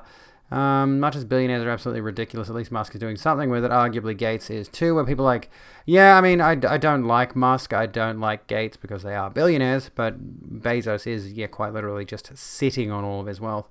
Made you really suspicious of people wearing Mjolnir necklaces. Yeah, I can understand that. People don't realize how much corporations play into climate change. There's a single building here in Switzerland that's responsible for over 8% of Switzerland's emissions, and only because the corporation refuses to install a catalyst that would solve this issue just because it costs some money. It's all about the penny pinching. Anyway, let's continue. We're nearly done. We've got a few more minutes of this. Amin quoted Madison Grant's Nordic theory multiple times in his lengthy manifesto. The person responsible for the Christchurch massacre at 2 mosques, a self-described eco-fascist himself, wrote that immigration is environmental warfare and that there is no nationalism without environmentalism. While the El Paso shooter argued that if we can get rid of enough people, then our way of life can be more sustainable. And oh, gross. decades before these shootings, the infamous Unabomber espoused similar views in his 35,000-word manifesto that argued that industrialization and people heroize the Unabomber quite a lot, for the record. Population were ruining the world. But this extremist thought is also prevalent in the mass media. Fox News anchor Tucker Carlson has spoken multiple times. Completely irrelevant, but I would love it if my media situation looked like that. Can I just say, like, if I had a TV on a media unit with these 2 pillar lights and then speakers on the sides, I just like how that looks. Especially if they were like color changing lights. I'm just saying, I want to live in a nice house with nice stuff. Times about how a rise in immigration is causing local environmental degradation. Huge fire breaks out in the Sierras last summer, started inadvertently by an illegal immigrant, and they say literally nothing because their concern for open borders overrides their concern for the environment. Yeah, I agree, Phage. Bill Gates Foundation actively fought against the people making the... he fought against Oxford University, didn't he? Was it Oxford? And Musk quite literally wants to set up company towns on Mars where the only currency they have is the is the currency that's going to be available to shop at Musk stores. You know, like, do not look up to billionaires by any stretch of the imagination. How chill the cops were with the Christchurch shooter. Yeah, how fucked is that? Whereas if the Christchurch shooter was black, they would have shot him in the back and we would have never heard of him again. When a white person is openly neo-pagan, you get a bit cautious. I can understand that. When I was a teenager, the neo-paganism thing, especially amid the Sims community, was really prominent. Kind of makes me a bit worried nowadays. Bill Gates Foundation actively... Oh, yeah, we read that bit. Wish you lived in a house. Doesn't even need to be big, but your own freaking place. I mean, I've got my own unit. I'm renting it. But I would like to have more stuff in it for it to be a nicer place. Ecofascism is not anything new. You gotta go, this stuff is getting you depressed. I understand that, yeah. But it's good to know this stuff. It's good to be aware of this stuff. Peace. Have a good one, Mad Max. Have a good one. Thank you so kindly for hanging out. Renting and owning is different. Yeah, I'm renting. I'm totally renting. I wish I could own a place, but I can't. There's a rocket test by Musk's space company in a few minutes. Really? Through lines of white supremacy and racial genocide run throughout the environmental movement's history. Today, as in the past, it's an extremely dangerous trend in the far right. Its ideological subscribers are not using environmentalism to mask their white nationalist and eugenicist ideals. The two inform each other simultaneously, often with the conclusion being that the only way to stop climate change is through brutal violence and draconian eugenics regimes. As climate change gets worse and worse and our global prospects more dire, eco-fascist extremist thought seems to be growing in prevalence among the right. This means that there's a growing battle over what the climate crisis will mean. As Naomi Klein puts it, are we in the wealthy world going to hoard what is left, lock out everybody else, see this resurgence in these abhorrent ideologies that never went away? Or are we going to recognize that our fates are interconnected? Our only choice to fight these fascist ideologies is to address climate change in a way that will not only repair the harm of past racist environmental measures, but also re-envision a more equitable and just world. That means seeing the problems of overpopulation for what they really are: failed capitalism and deep-seated racism. Unfortunately, videos like these, while very important, do terribly with the YouTube algorithm, and sponsors don't want to touch them. But in that regard, I probably should have got you to watch it yourself. Go subscribe to Our Changing Climate. That's worth doing right there, and support them on Patreon if you can, if you have the money, because that's well worth watching. That's some good stuff. But there we go. What are our thoughts on that? On eco-fascism?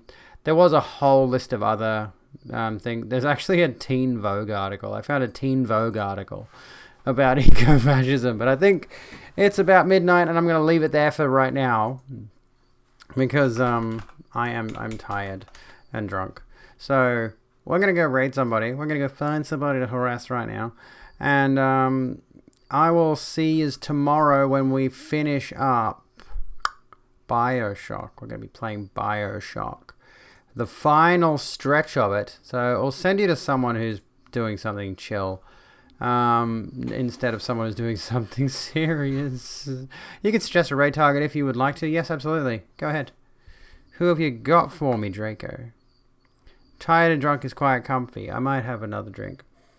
I probably could. I need to take a leak, though. Celebrating a 2-year anniversary. Yes, send us... Oh, Meji. I know Meji. Yeah, why not? Let's go to Meji. Sounds good. I think I've rated Meji before. Oh, there we go. Meji streams a lot of Skyrim. He's been streaming less time than I have, and he's partnered. That's unfair. That's not fair to me. And he's been going for like nearly 11 hours. Jesus fucking Christ, dude. Anyway... We'll go raid Meji. Tell your friends to come and watch my streams, though. Come and watch my streams, like, all of the time. And, like, even if you're not watching, just, like, be in my streams. That's what you should be doing for me. Because I have a cat. This is the reason that you should be coming to my streams, for discussions around fascism and the cat. And you should always be here so we can learn things together. And the cat. And the cat. There am the cat. Yeah, but my cat's on the screen right now. It's more important than any bullshit you have to say. This cat's on the screen. He's like asleep. He's asleep. Look at him. He's given up. You want to go? Okay, off you go. Off you get. Nope, he's not done. He's awake now. Alright, that's been me for the rest of the night. Thank you folks for hanging out. It's been lovely having you here. And I guess I will see you when I'm looking at you, which will hopefully be tomorrow for Bioshock. There's that. The cat is an eco-fascist, yes. He's a white supremacist, but we forgive him because he's adorable, okay?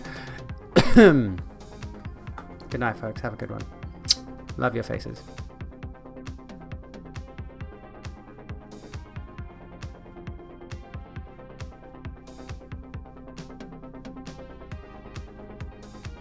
Four left. This is 4, mate.